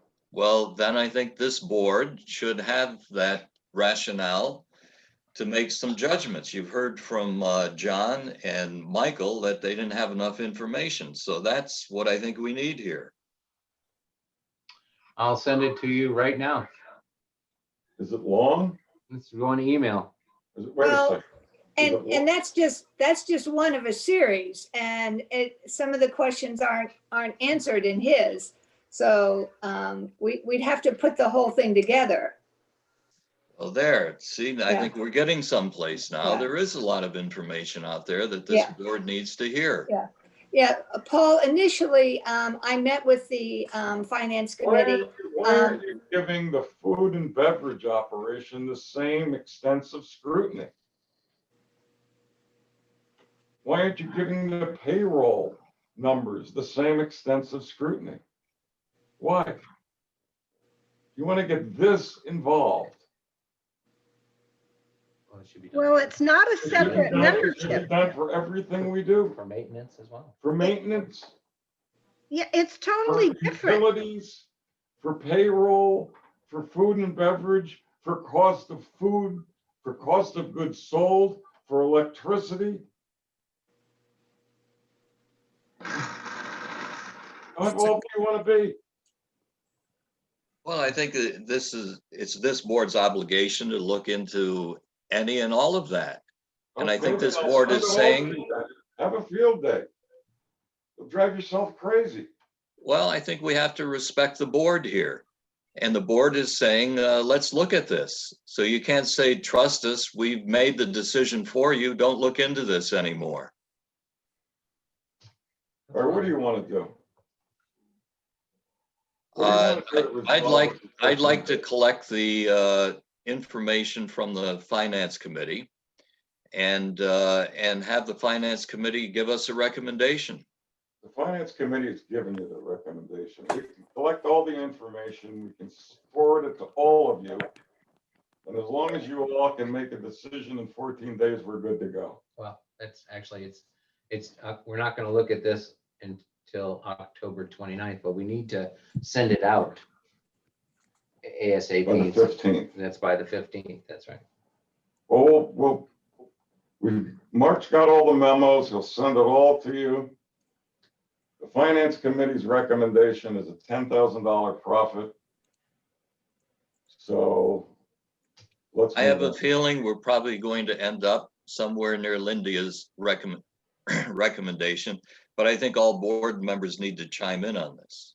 Lydia's recommendation, perfect, Well, that's what I'm saying, but I think we have to respect every board member's. but Lydia's For recommendation includes a $10,000 profit for tennis. Yeah, I think we'll probably end up on that. I'm speculating. All right. But we have board members that are saying we don't have enough information. We need to make an educated decision here. One of the things Well, I think that the board is being hypocritical. one of the The board things that I doesn't have saw- enough information on anything. that Well, we the do problem financially. in any Doesn't budget have that you, enough information on the 500 line items that comprise our budget and spending. So you're being total hypocrites. I Well, agree. they were being honest. I think they were just Agreed. being honest Agreed. that they don't want to comment if they don't know. Did you agree with me, Mike? Somebody did. I agreed with you. This is Terry. Here's what I think that you need to understand. When you set the budget in there and you put a $10,000 profit in there, there's no indication on how it's going to be funded because it's a budget. You can't really define that because it depends on what the track is during the year. And in order to take into consideration what Brownie says, there are line items in there that if you fall short of it, you can pull out of the budget as you go through the year. It's not written in stone. That's right. I mean, from our standpoint at the administration level, which, Cezanne and I put the budget together from a first draft standpoint and then get everybody else involved in this, especially from department heads. And we go through an assumptional situation. It really works from our standpoint and flows to you. This is a business budget that's based on historical knowledge. The feet on the ground knowledge. You know, we're the ones in the trenches fighting the war. We know what bullets are flying at us and how much ammo we're going to need. So we put this budget together with the assumptions that are in your packet. You'll see it says general budget factors, assumptions, and highlights. And that's truly what it is. At the end of the day, the budget truly and honestly is a way to fund the operations through the dues that come into from all the homeowners. And we know, and we've seen this up and down, that one department may do better than the other, one may do worse than the other. However, it's my job and my department head's job to manage that situation. In the face of 2020 here with the COVID operation and food and beverage, $90,000 in under in revenues, I've asked them to cut expenses and manage their operation as best they can. And I've asked Alan to stop discretionary spending and to take things. So in case we can either do something a little less expensive or put some Band-Aids and baling wire on it until we have the money to be able to truly take care of it. He's done that. And if you haven't seen it, but we're $90,000 under budget in expenses for maintenance. And part of that is in $30,000 in payroll, another 30 or 40,000 in some other expenses. And he's done a good job of managing his operations. And that's our job here. So when we do a budget as an overall assumption, we say that your dues are going to be somewhere around $350 a month or $400 a month, plus landscaping, plus reserves, plus whatever. And that's how we come up with the cash. We don't sit there and take a look at whether or not $5,000 here or $10,000 there or $6,000 there needs to be modified to appease a certain individual group of people or whatever. And the end of the world is not going to occur if we don't make budget. And if we do exceed budget, then it's rah, rah, rah, and the money just rolls over into next year and it goes into our operational fund, which honestly, and Jim Moxley has said this for years, and I think that all of you are been around long enough to remember the days of Dan Queso, bless his heart, and Jim Moxley, and standing up in front of everybody at these meetings and stating that our operational cash is at 450 to whatever, and that we like to keep it high enough to do that. And right now we're there. That's another part of our operational analysis in this budget, is to make sure that we have that operational cash available to manage any unforeseen overages. So I kind of want to have you guys look at it from a global standpoint, because when you start taking apart the pieces individually and try to manipulate,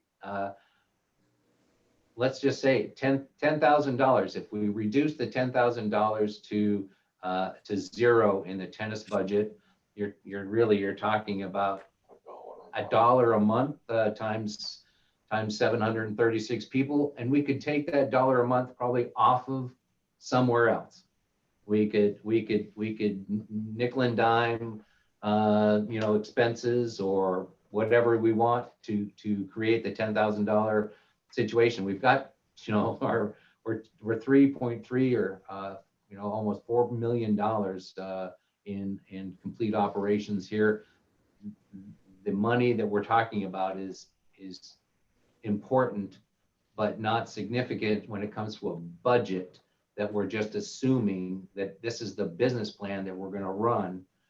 And if it falls short a little bit, then shame on us. If we've done better than budget, then it's pats on the back.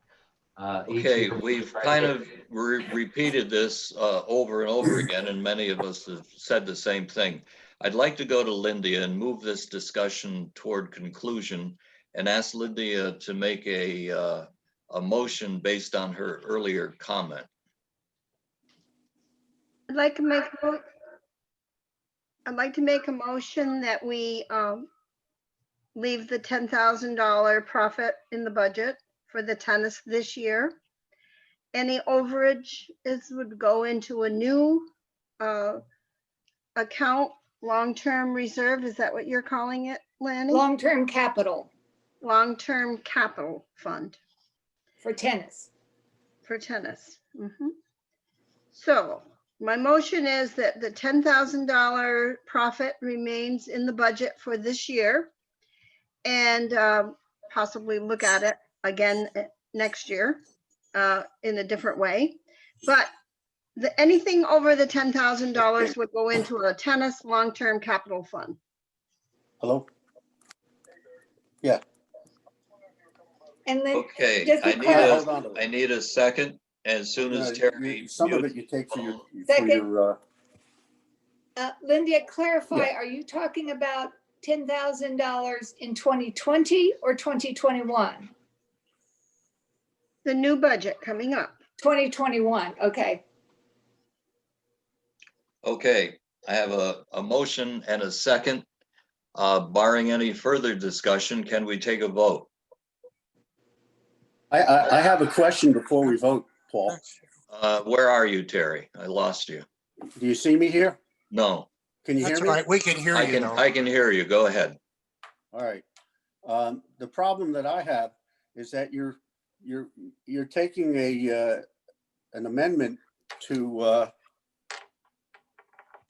put in an overage into an account that doesn't exist. I don't think that's proper. Well, it can be created, I would presume.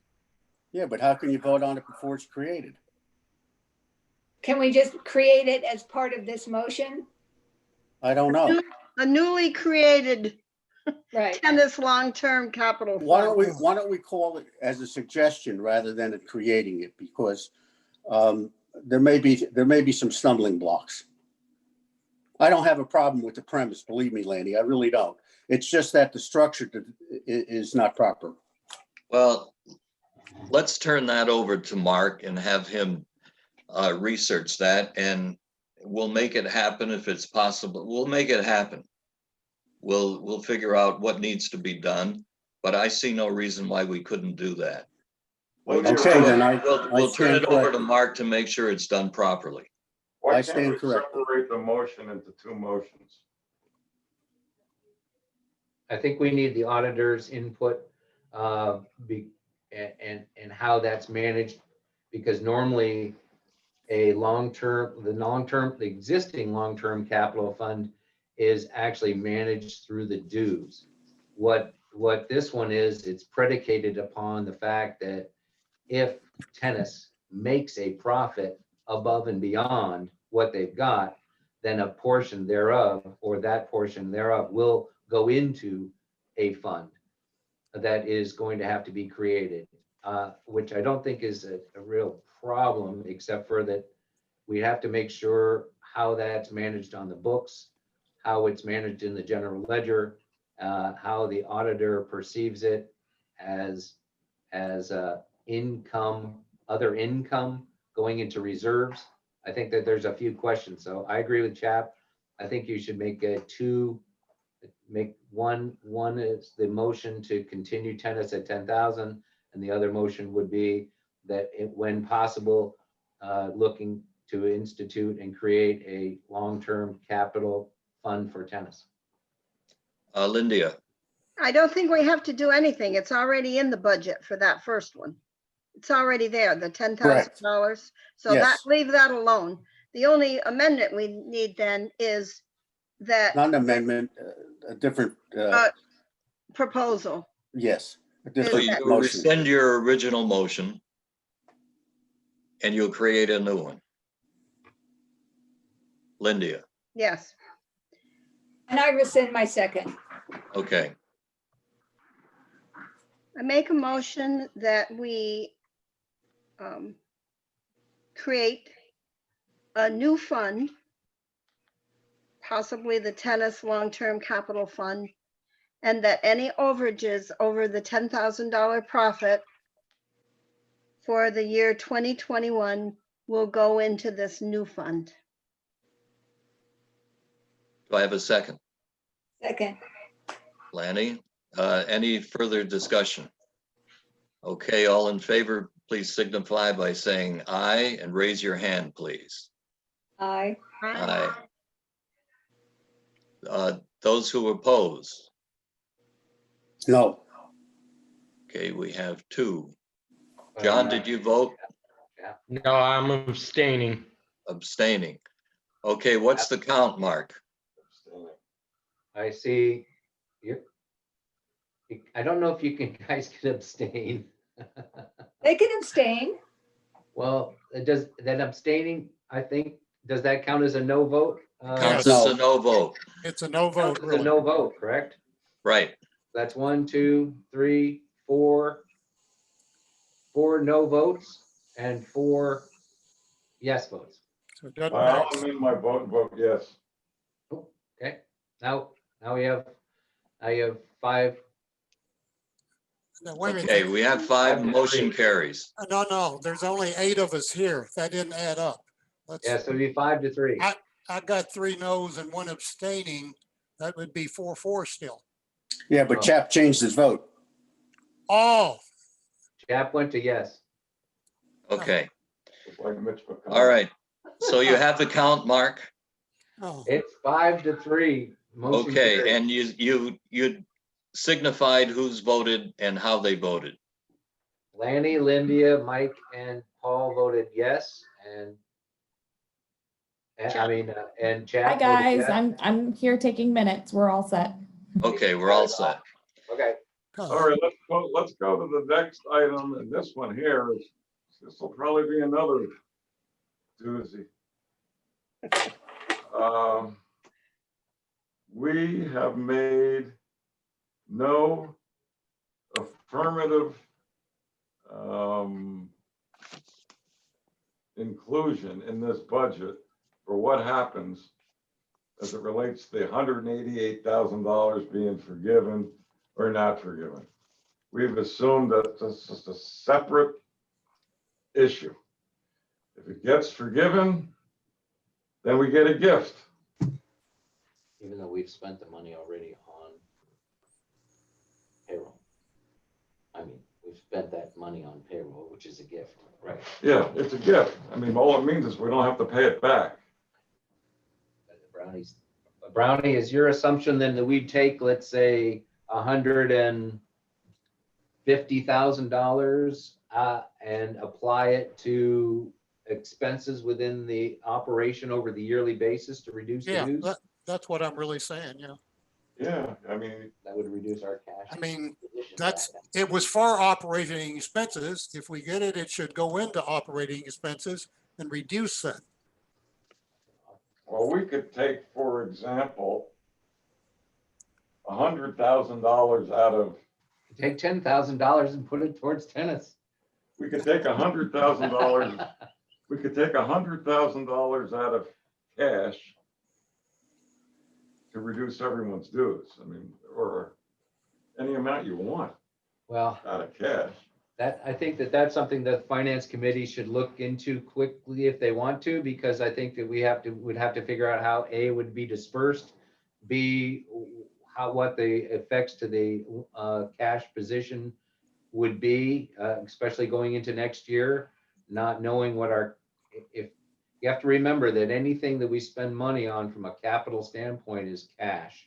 So even though you have $100,000 in capital, or $120,000 or $100,000 in capital, if you're going to spend any money on capital for items in the community, that's going to reduce your cash position, because there's no way of making that up unless you use the long-term capital fund, which I don't think that's for that, unless you're going to do something of major proportions. So the question, listen, we're obviously gonna need some kind of reconvening here. Let me clarify one thing. We've budgeted for repayment of the 188,000 in the current budget. Is that correct? Oh, It is, Yes. Well, it's not budgeted for, but it is assumed. Yes. it is a liability yeah. that may go away. We haven't Right, budgeted but it's reflected in this current budget or proposed budget. It really is sort of just a balance sheet item. It Yeah, really that's all it doesn't, is right it now. really doesn't have anything to do with the operational analysis at this point in time. Okay, In let's other keep words, in it's not- mind, we it's not might income, be, it's on expense. let's keep in mind, we might be building a wall out in 41 too. All right, so the I have issue a question.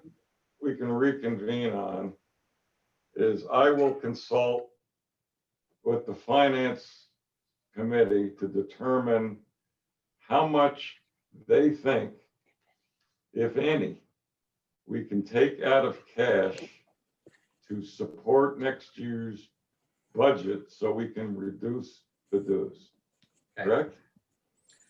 I can. Well, let's not limit it to reducing dues. As I said, we may have some other projects that we're involved in too, like the wall on 41, and can that be addressed? Lindia, Well, Chap, yeah, if we take money out of this and do anything with it, and then we have to pay it back, does that mean that, so you reduce the bill and then you've got to increase it by that amount? I mean, are you playing games with it if we don't really know that we don't have to pay it back? yes, you're playing games. Well, then I don't think we should play games with it. You're taking a chance. Yeah, No, but I don't look. like it. And I'm a gambler. But not with somebody else's money. Brownie. Now, first of all, we've all talked about a budget is all a plan. I think based on what we know legally, that 180 getting that forgiven is as sure as anything else, is number of members we will have in tennis or anything else we budgeted for. Now, my understanding is Chad, correct me if I'm wrong, is basically right now our cash position is 188,000 if we spent it all, is 188,000 more than it would have been if we hadn't got that money from the government. That's correct. So there's really 188,000 in cash that is a surplus for the year. And since we got it for operating expenses, my feeling is it should be used to reduce operating expenses for next year. Things like the fact that we overran this year on the or the high number on the food and beverages is going to be higher next year. It makes sense that that's where, and it's because we're basically paying salaries and we're not getting the income because we're not running the food and beverage. So I think we need to, I don't think it would be proper to suddenly put this aside as some capital so we can put a wall up. You talk about playing games, to me, that's playing games. We got $188,000 to help cover, let's say, increased operating expenses because of COVID. That's 188,000 additional cash we have. We should use it for operating expenses and reduce our expenses next year. I'm not disagreeing with you at all, Brownie. Just make sure everyone understands one more time. And pick a number. Suppose we decide to reduce our operating cash by 100,000. I'm not going to use 188, by $100,000. Wait a second. What are you going to do with the 88? Okay. All right, $188,000. And we use that cash to help pay our operating expenses next year so our members would have lower dues. We can do that. And lo and behold, we find out that, whoops. Or they don't give us the money until, You gotta pay this back. or they don't give us the money back or forgive it yet. That's my problem. Or they don't forgive it on time. Then what do we do? That's true for everything in the budget. Supposing we don't have we have a bunch of members that everything in the budget is our best assumption. I think that getting, from what we know legally, that's as good as probably a more firm than anything else we know. Big number. We're not dealing with a $10,000 tennis budget. We're dealing with a $200,000 cash question. Well, the food and beverage is a big number, 174, 74,000, that's a number about the same. That's as uncertain as anything else. To me, it's probably the most certain thing in the budget. Are you telling me you don't think we're going to get the 188? I don't think there's any basis that we, at this point, that we could say that. I'm telling you, I don't know, Brownie. I don't know what the CDC is going to say from 1 hour to the next. I don't know anything about the government. I don't know. I mean, what I can do, because we're clearly not going to resolve any of this today.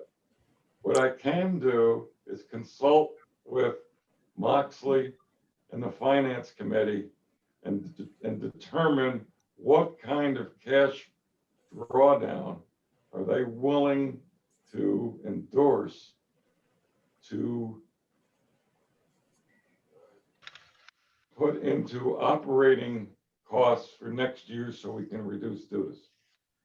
I'm willing to do that.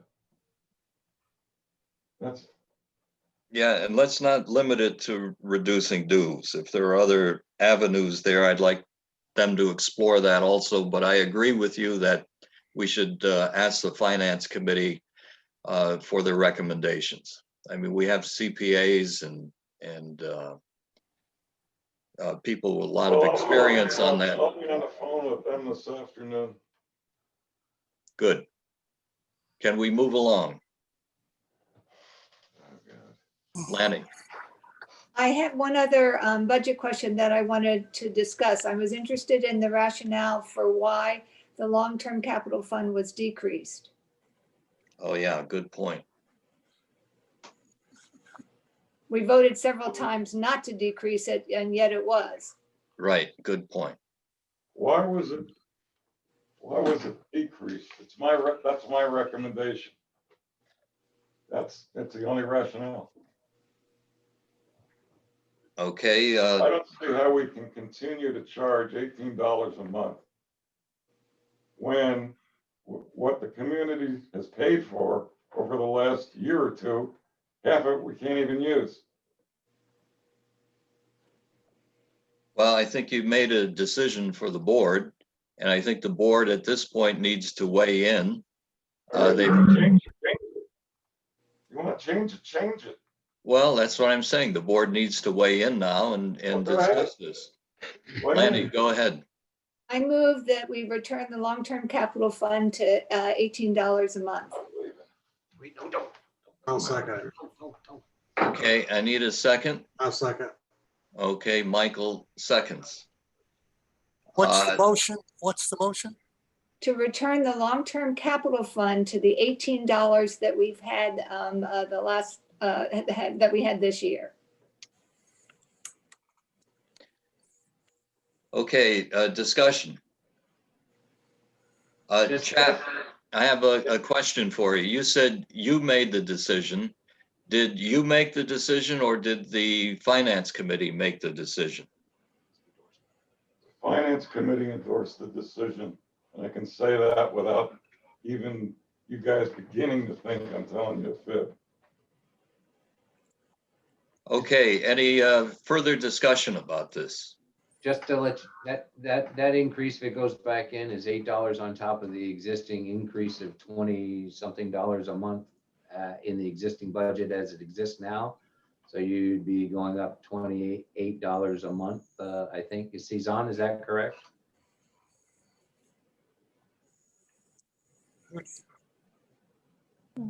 I'd have to pull it in front of me, but yeah, it'd be an additional $8. I don't have the But I numbers. think the overall increase to the dues as a base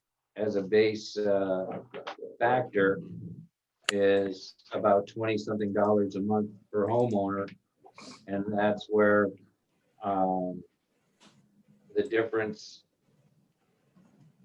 would increase that. Let's see. No. Difference in, 320. No, the base is only increasing $4 for this proposed, so it would be an additional $8. So the base would be $12 increase if you increased it by 8.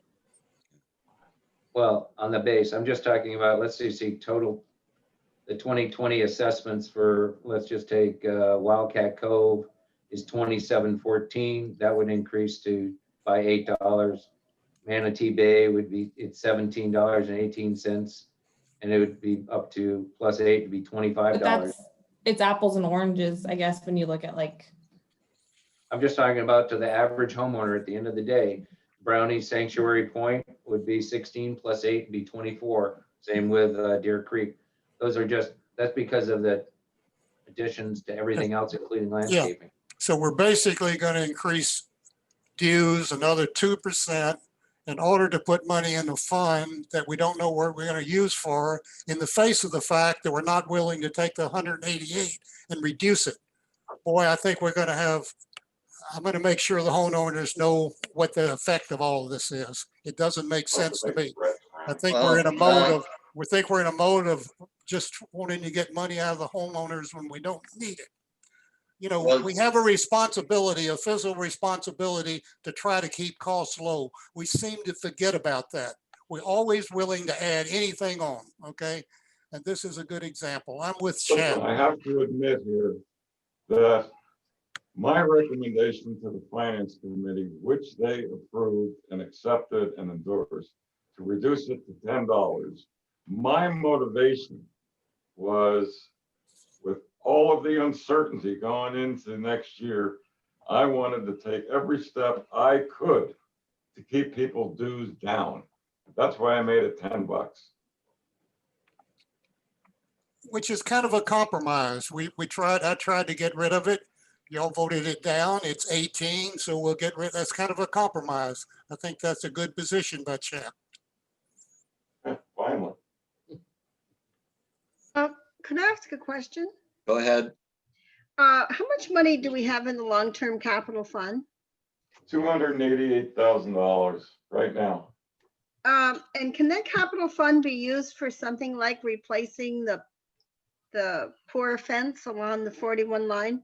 Sure. I'm not sure Lanny's much more articulate on that than I am. What do you think, Lanny? Well, it's my understanding that the current administration opinion is that the motion would apply to that. So I'd say yes. And some of it may be able to come out of reserves, because if there's any, I don't know what the schedule is for the There might be existing area. But Okay. nonetheless, that's a good illustration of the use for the Yes. long-term capital fund, no question. Exactly. And it's something we didn't expect and something we didn't plan on. John, I got a question. We're using the long-term capital fund for possibly building a wall or possibly doing this. How come we can't use this money for a new pickleball court or a new bocce court? That was all halted, and yet we're spending money on everything else. Where's the money going to come from for these other projects that have been suspended? that Well- also is a possibility. Yeah. And I think part of the worry of doing away with a long-term capital fund or reducing it is once you reduce it, it's difficult to jack it up again to the original amounts. And that's one of the fears I have. And Oh, I know. Jeez. I think we're gonna have a really hard time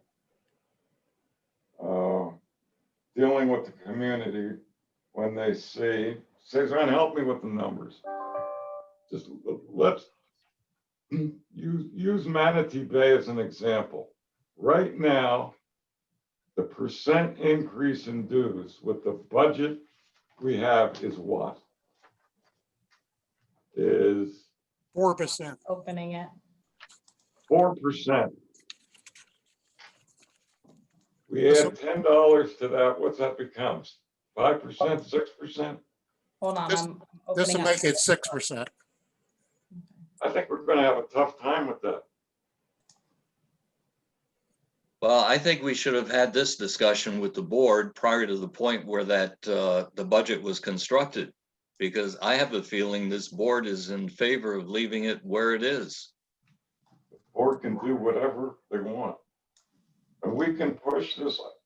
Mark, can we push the budget vote until November? Yes. Huh? Yes, it's been done in November before. We can push it out a month. We need Terry. Paul, Is you Terry sound, tuned Paul, in? like- You're sounding, Paul, like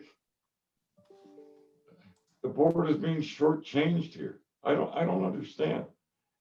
No, I'm thinking that the board should have an option to say, we want to reduce the long-term capital fund. We know this has been a concern for a long period of time. We've voted on it several times. It's always been a point of consternation.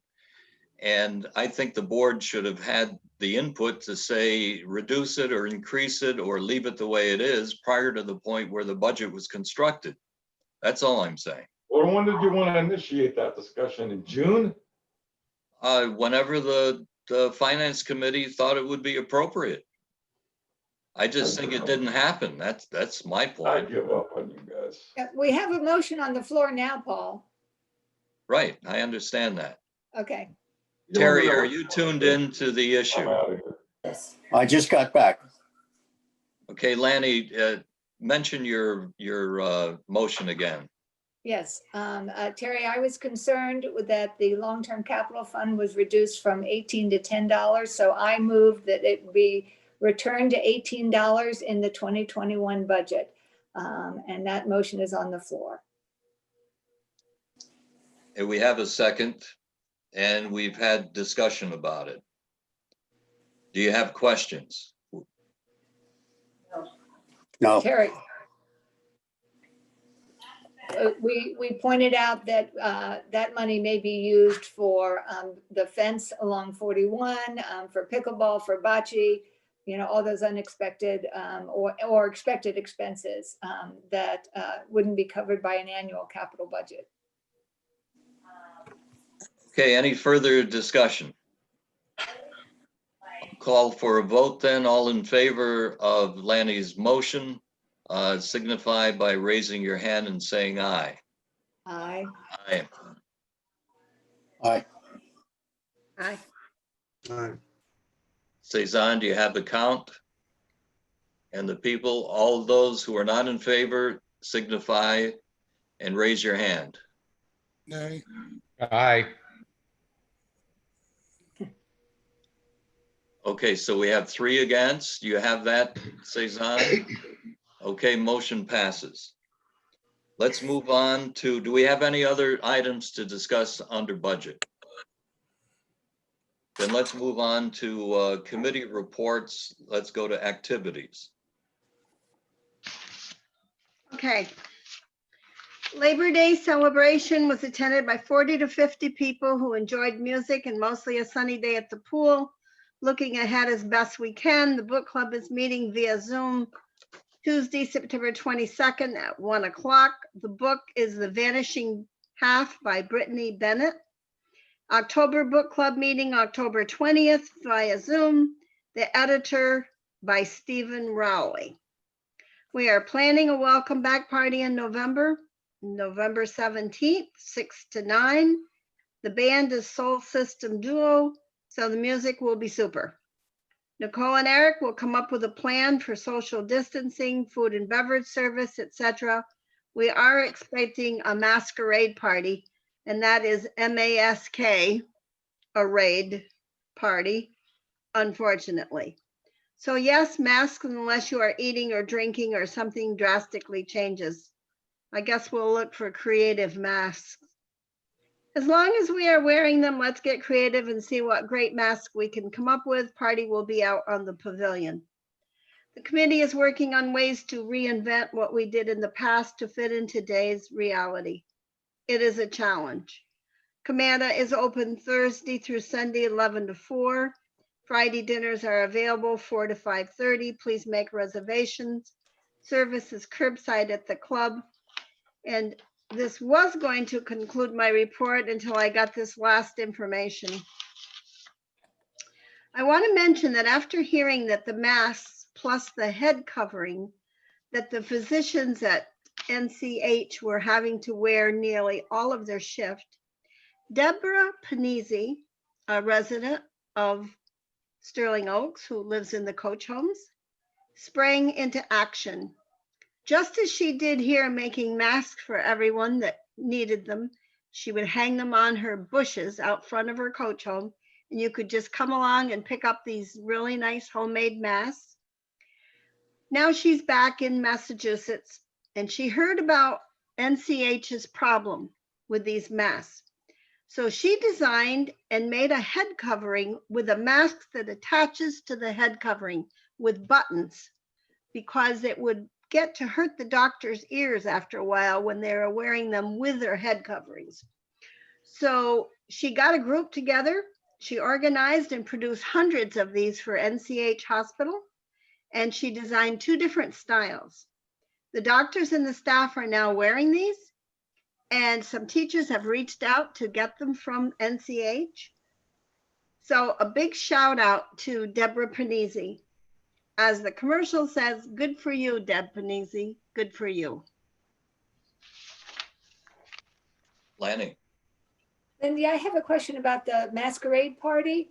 As of now, Florida Health is advising to refrain from gatherings of more than 10 people. We would be violating that. I assume you're hoping more than 10.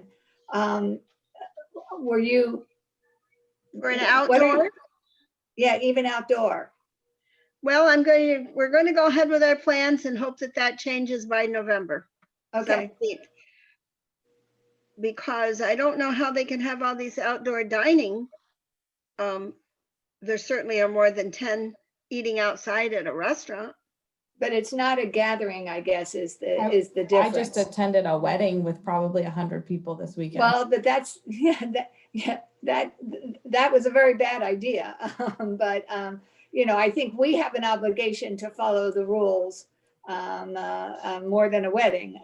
But Well, can we I call just this a think we have to pay dining attention event? to that. Say again? It's a dining event.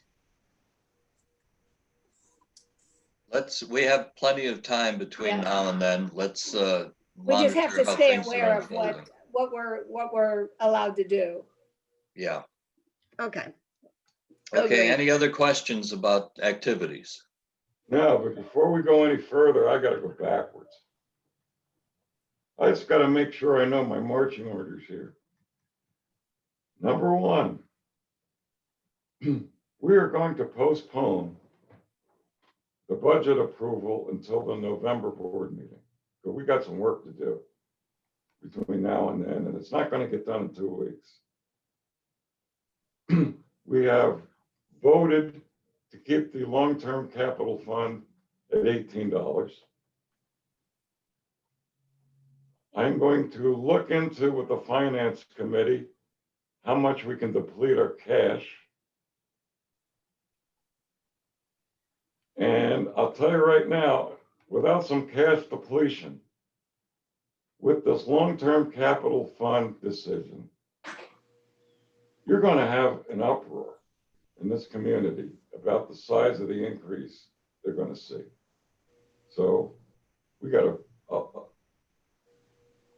we're just going to have to deplete some cash to keep it reasonable. And I need some time to work on this. So we're putting it off till November. Understood. That's all. Any of you have a complication with that? Okay, we thank you in advance for your efforts, and we understand that we have to move this back. Okay, let's go to landscaping. Okay, I'm going to start the landscaping with a question to Mark. Mark, have the stumps been taken out? All the stumps except for, I think, the one in Manatee, just, which is, I'm waiting for him because I've got those 2 dead palm trees that need to come down, and those stumps are gonna have to be ground as well. All the rest were done. Okay, thank you. One of the manatees, a monument. It is. Yes, the one in Manatee is the one I get the most complaints about. Which one? Manatee. Manatee? Yeah, because it's been there forever. Yeah, it's a monument. It's been there for a decade. We have a little statue on it right now. Isn't that the one we talked about 3 years ago? I think so. I Why think- is it still there? What's the issue? I don't know, because the board didn't scrutinize it enough. It's going. It's I don't gone. know why. Well, I'll tell you that there's a little hesitation on the stump grinding people because it's right on top of one of the main PUE, the utility easements, and there's some major hydrant lines, water lines, and some other stuff that is right there below the surface. So we're a little casual. We were going to go in and rip it out with the backhoe until we decided that if we did that, we might disrupt all the water and the hydrants and everything else, and then we'd be liable for the repairs from Collier County. So we've been a little hesitant. We took our time on that. That's all. Good reason. We'll get her. Okay, Yeah, Let's or either that or get an artist to come in and make it into something else. There you go. We'll totem. make it A a big totem. green. Okay, Okay, Lynn, carry on. okay, the board has approved a number of landscape projects over the past few months. The status of these are Sanctuary Point Hedge, not started as yet. However, they've been over there looking at it, so maybe they have started it by now. The Brightview irrigation manager reported once the old plants are removed, the irrigation in the area will be checked out. Preserve sign area and entrance median, project completed. Deer Creek sign area and entrance median, project completed. However, some problems existed with some of the plants, so they have been replaced. The powder puff trees by the tennis courts, project is completed. Condo fence line.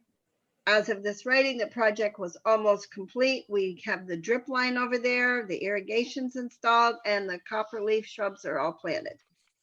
Clubhouse parking lot wall on the pool side haven't started as yet. Pots in the pool, not started as yet due to the heat. We're going to do that late September, early October. Wildcat Pool Corner, project completed. Assorted areas, projects completed, included the Wildcat sign area adjustments, Wildcat entrance median additions, Manatee Tavernier entrance adjustments, and some plants added to the inside sign. Willow Bend first median plants added, Silver Strand Court plants added, condo mailbox and entrance plants added. The only outstanding project we listed but have not received an estimate as yet are the islands in the parking lot on Court 2, tennis side of the clubhouse. We plan on meeting with the Brightview people again once everything is planted and have an opportunity to become established and hopeful everything will be thriving. The next step for the committee is to have a few more field trips to establish priorities for 2021. Trimming in the neighborhoods is well beyond the every 5 weeks called for in the contract. We've already been through that.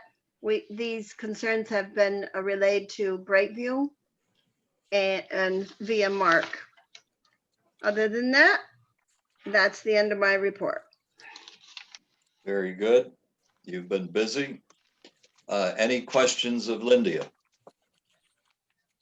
Okay, let's move to tennis, please, Lanny.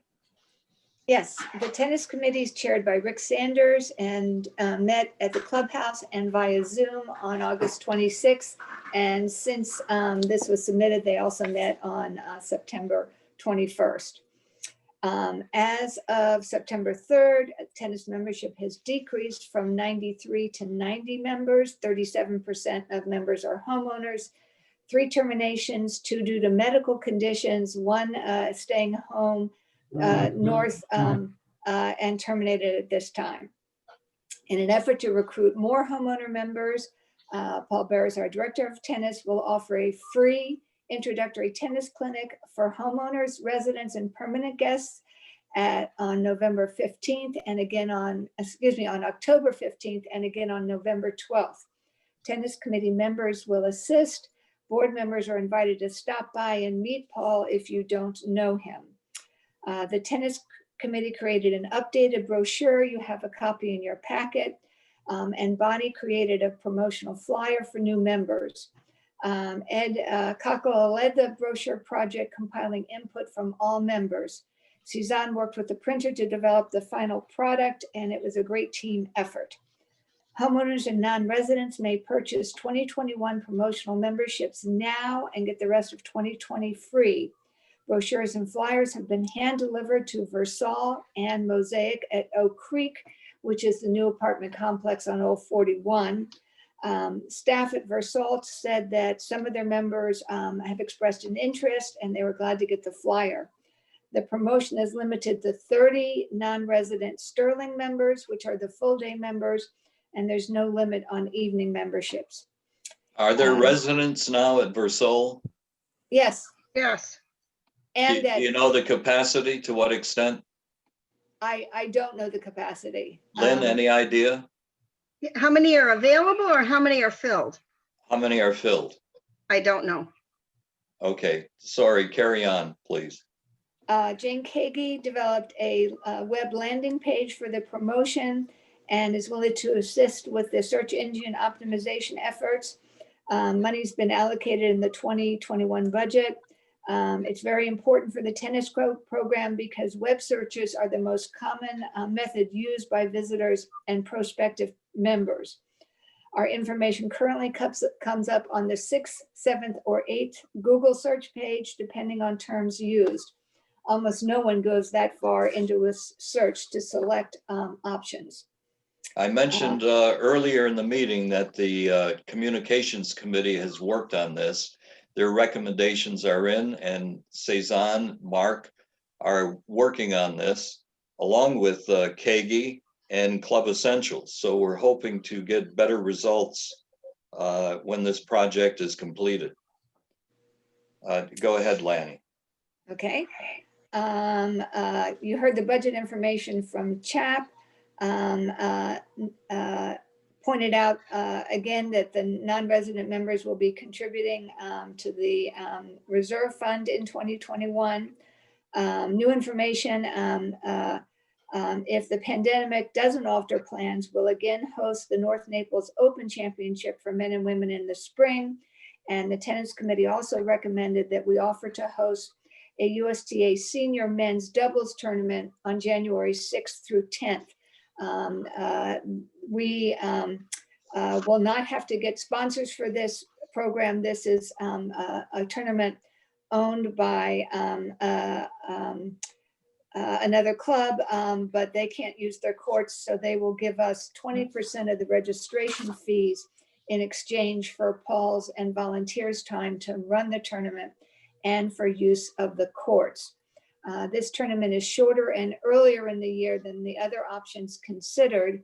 Members would be able to use the courts in the morning for this tournament. And a number of our members have expressed an interest in participating. In the past, tournament profits have primarily come from sponsors. Obtaining sponsors has become more difficult and maybe impossible in this pandemic area. Planned improvements for health reasons, all water coolers should be converted or replaced with water bottle filler type coolers without drinking spouts. I had understood that this was going to be discussed by the EC. I don't know if there's any movement on that. The tennis program would very much like to, I understand that Alan has determined that they cannot be converted. So we would very much like to have at least the cooler at Court 1 replaced with this type as soon as possible. Where does that stand, Paul? We discussed it in the EC meeting, and we understand the concern, and it's a priority for many board members also that water is available. One of the concerns that came out was, can we put a sign on the current water fountains to use the butt handle of the racket to depress the dispenser and use the current ones? Why could we not do that? Because you still have to put your mouth too close to the spout. Why is that an issue? Germs. but you're not putting your mouth on the spout. Have you ever seen people do that when they drink? Put their mouth on the spout itself? Yep. I've never ever seen that. Why would you do that? Would fill your Well, nasal passage. I see kids do it all the time.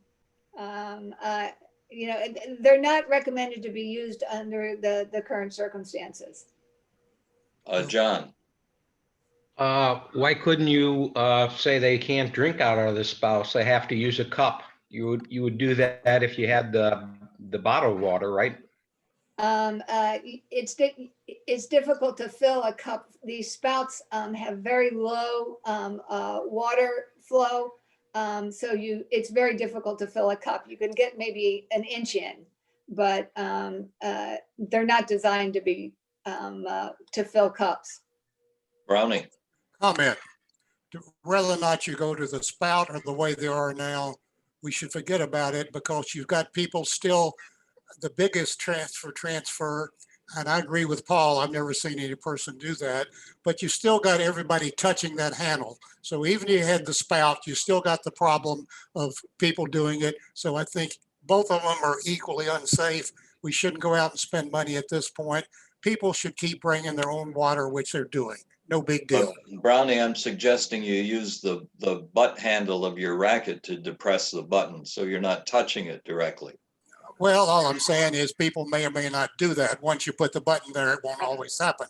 There's no problem with bringing your own water. Everybody brings their own water anyway. Even Terry. before the virus came, 2/3 of the people I play with had their own water bottles anyway. Yeah. Gary. I happen to agree with Brownie because if you go to some of these Excalibur clubs that have water provided in coolers, and or should say in frozen ice and so forth, they have to be filled every day. Who's going to do that?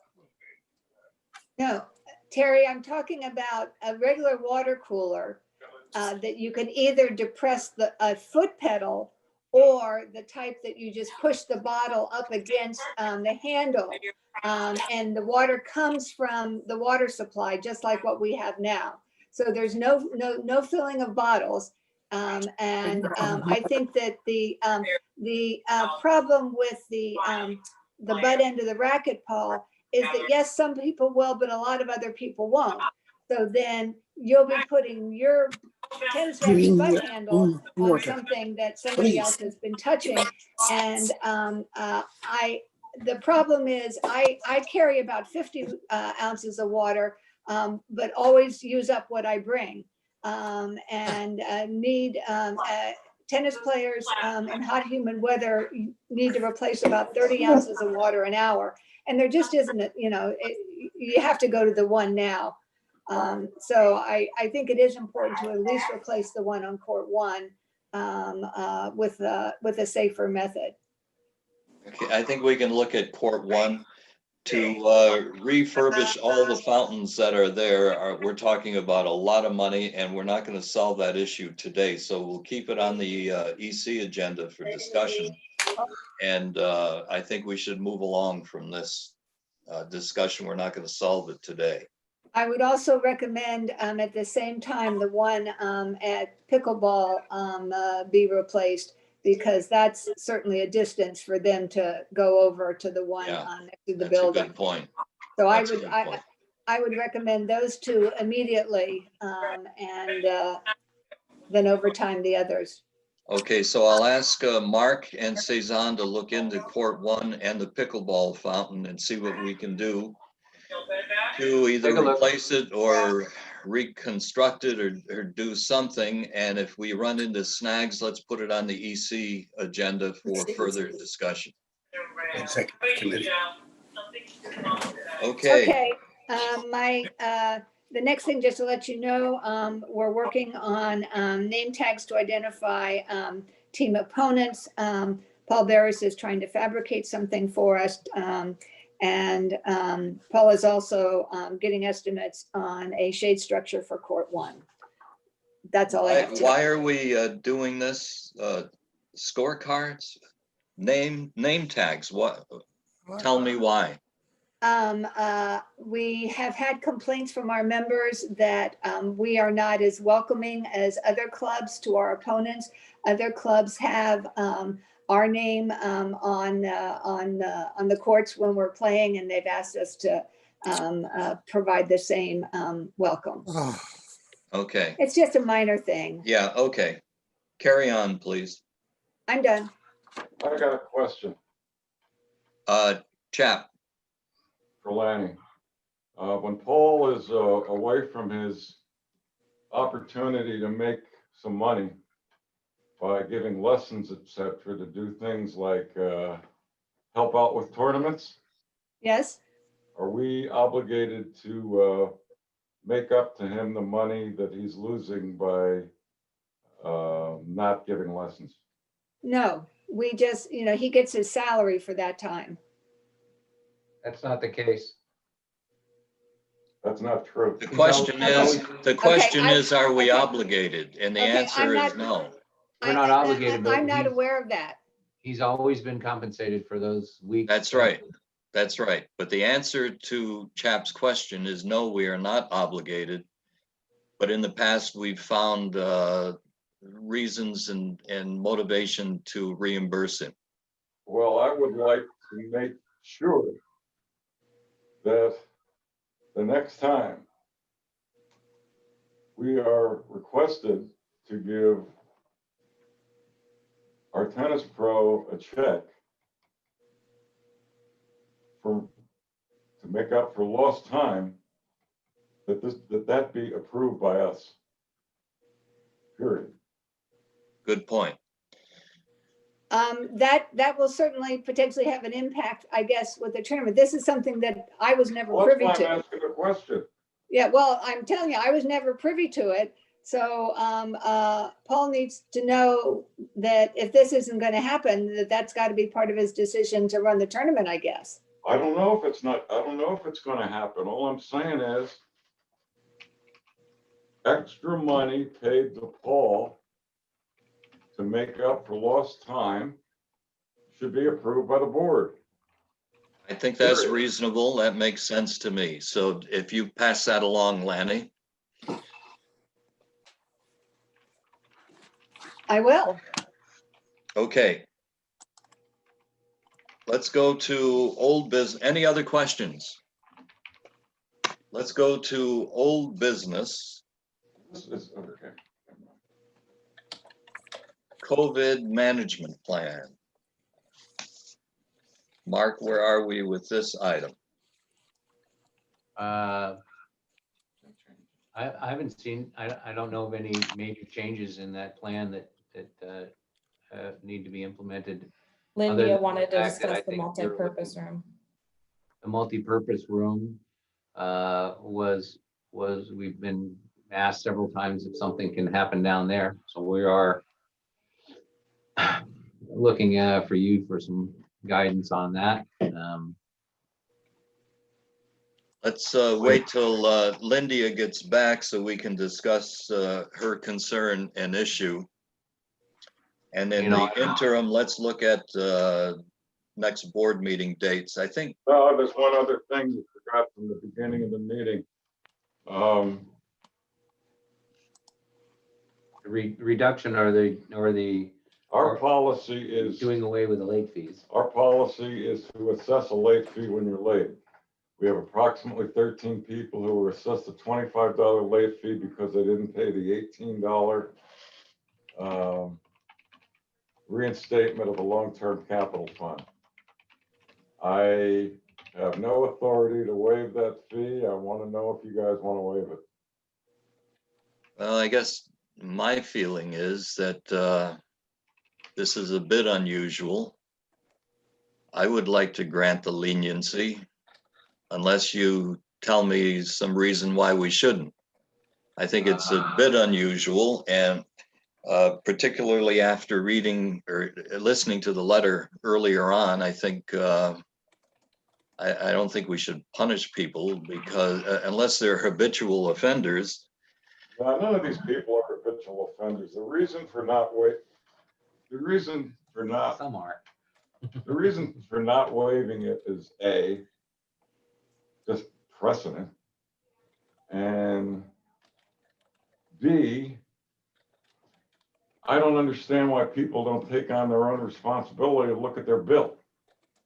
You got 13 out of 736 that went through this. We have always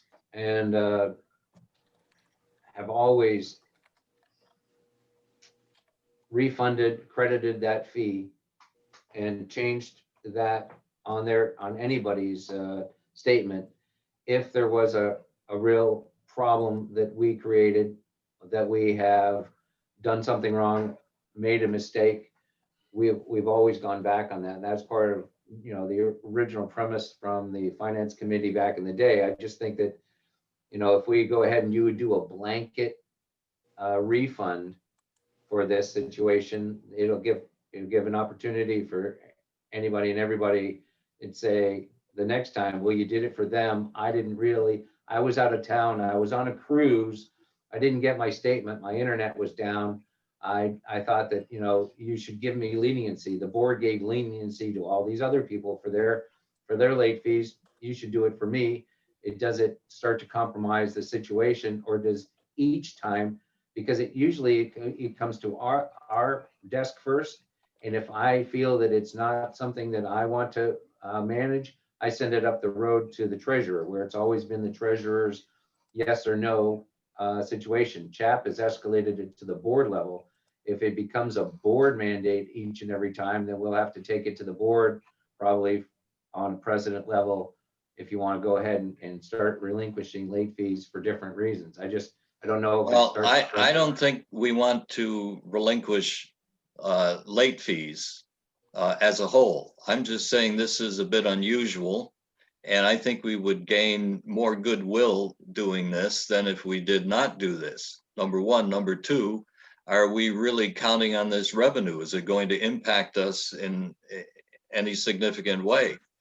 I just see this as a win for the board in terms of generating goodwill. And I'm not suggesting we do away with late fees. We can't do that. That's obvious. I think this is just a bit of unusual situation. But how do the rest of you feel? Brownie. I make a motion that for these people, because of the, after we did something where we took off something and put it back on, that for these, whatever it was, 13, 18 people, we waive the $25 instead of talking about it for 10 hours. Okay.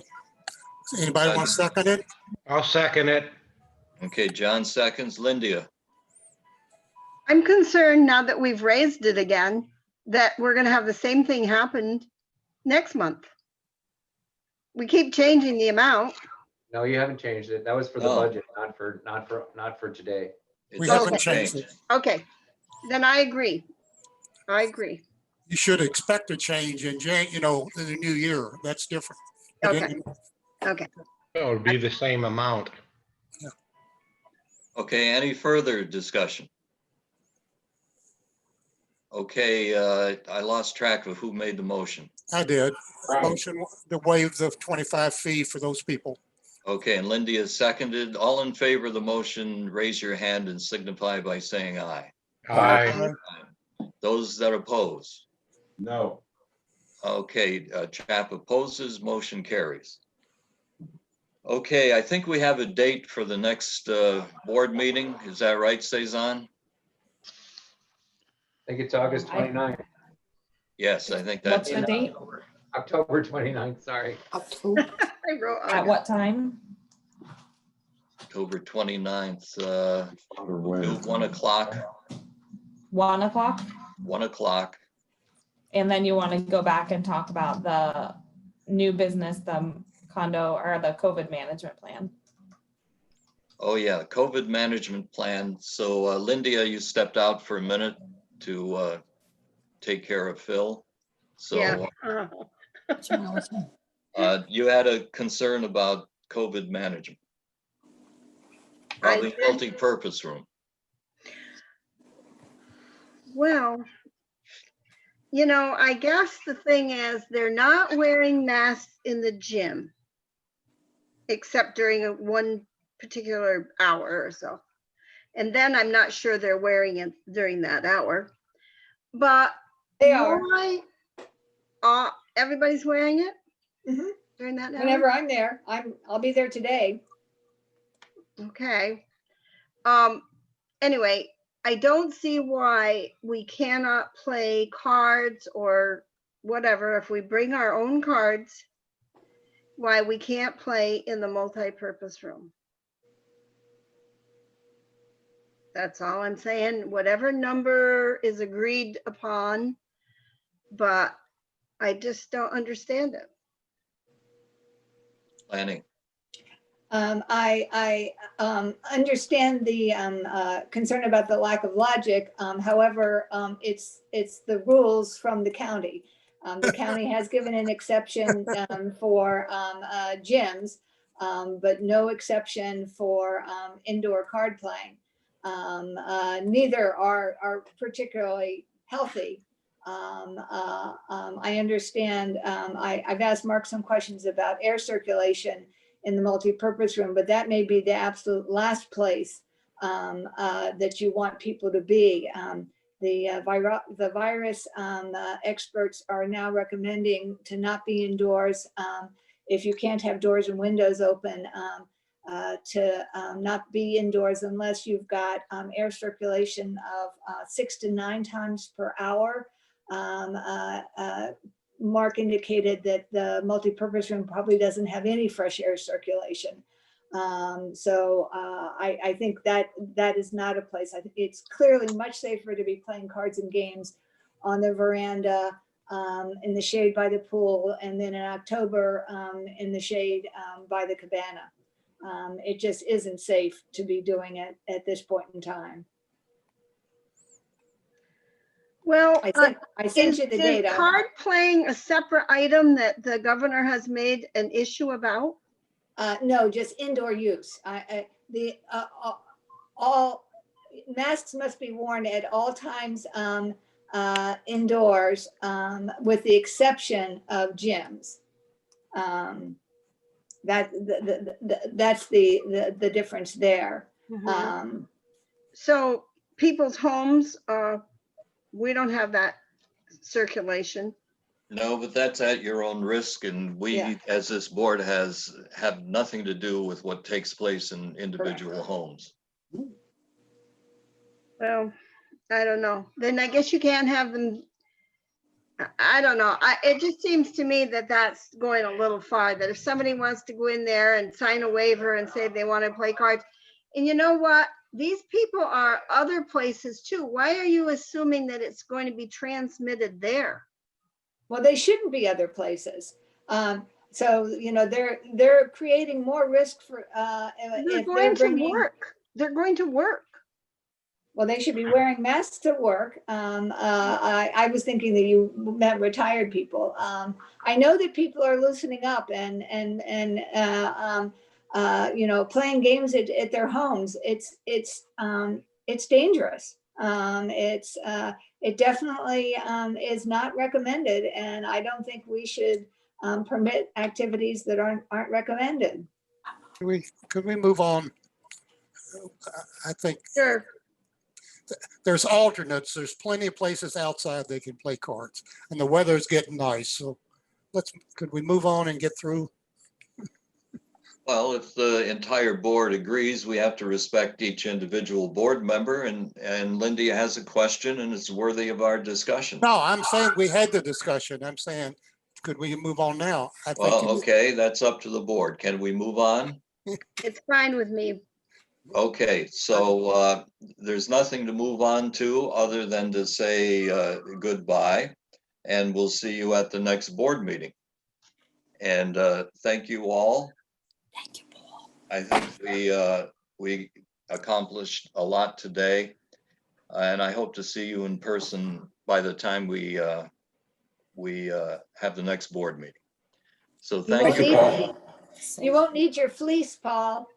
Oh, I don't know. It's very chilly here in the morning, but it No, creeps up into the when you come 70s. when you come here, you won't need your fleece. That's for sure. That's for sure. Okay, thank you all. We'll be in touch. Bye-bye. What were those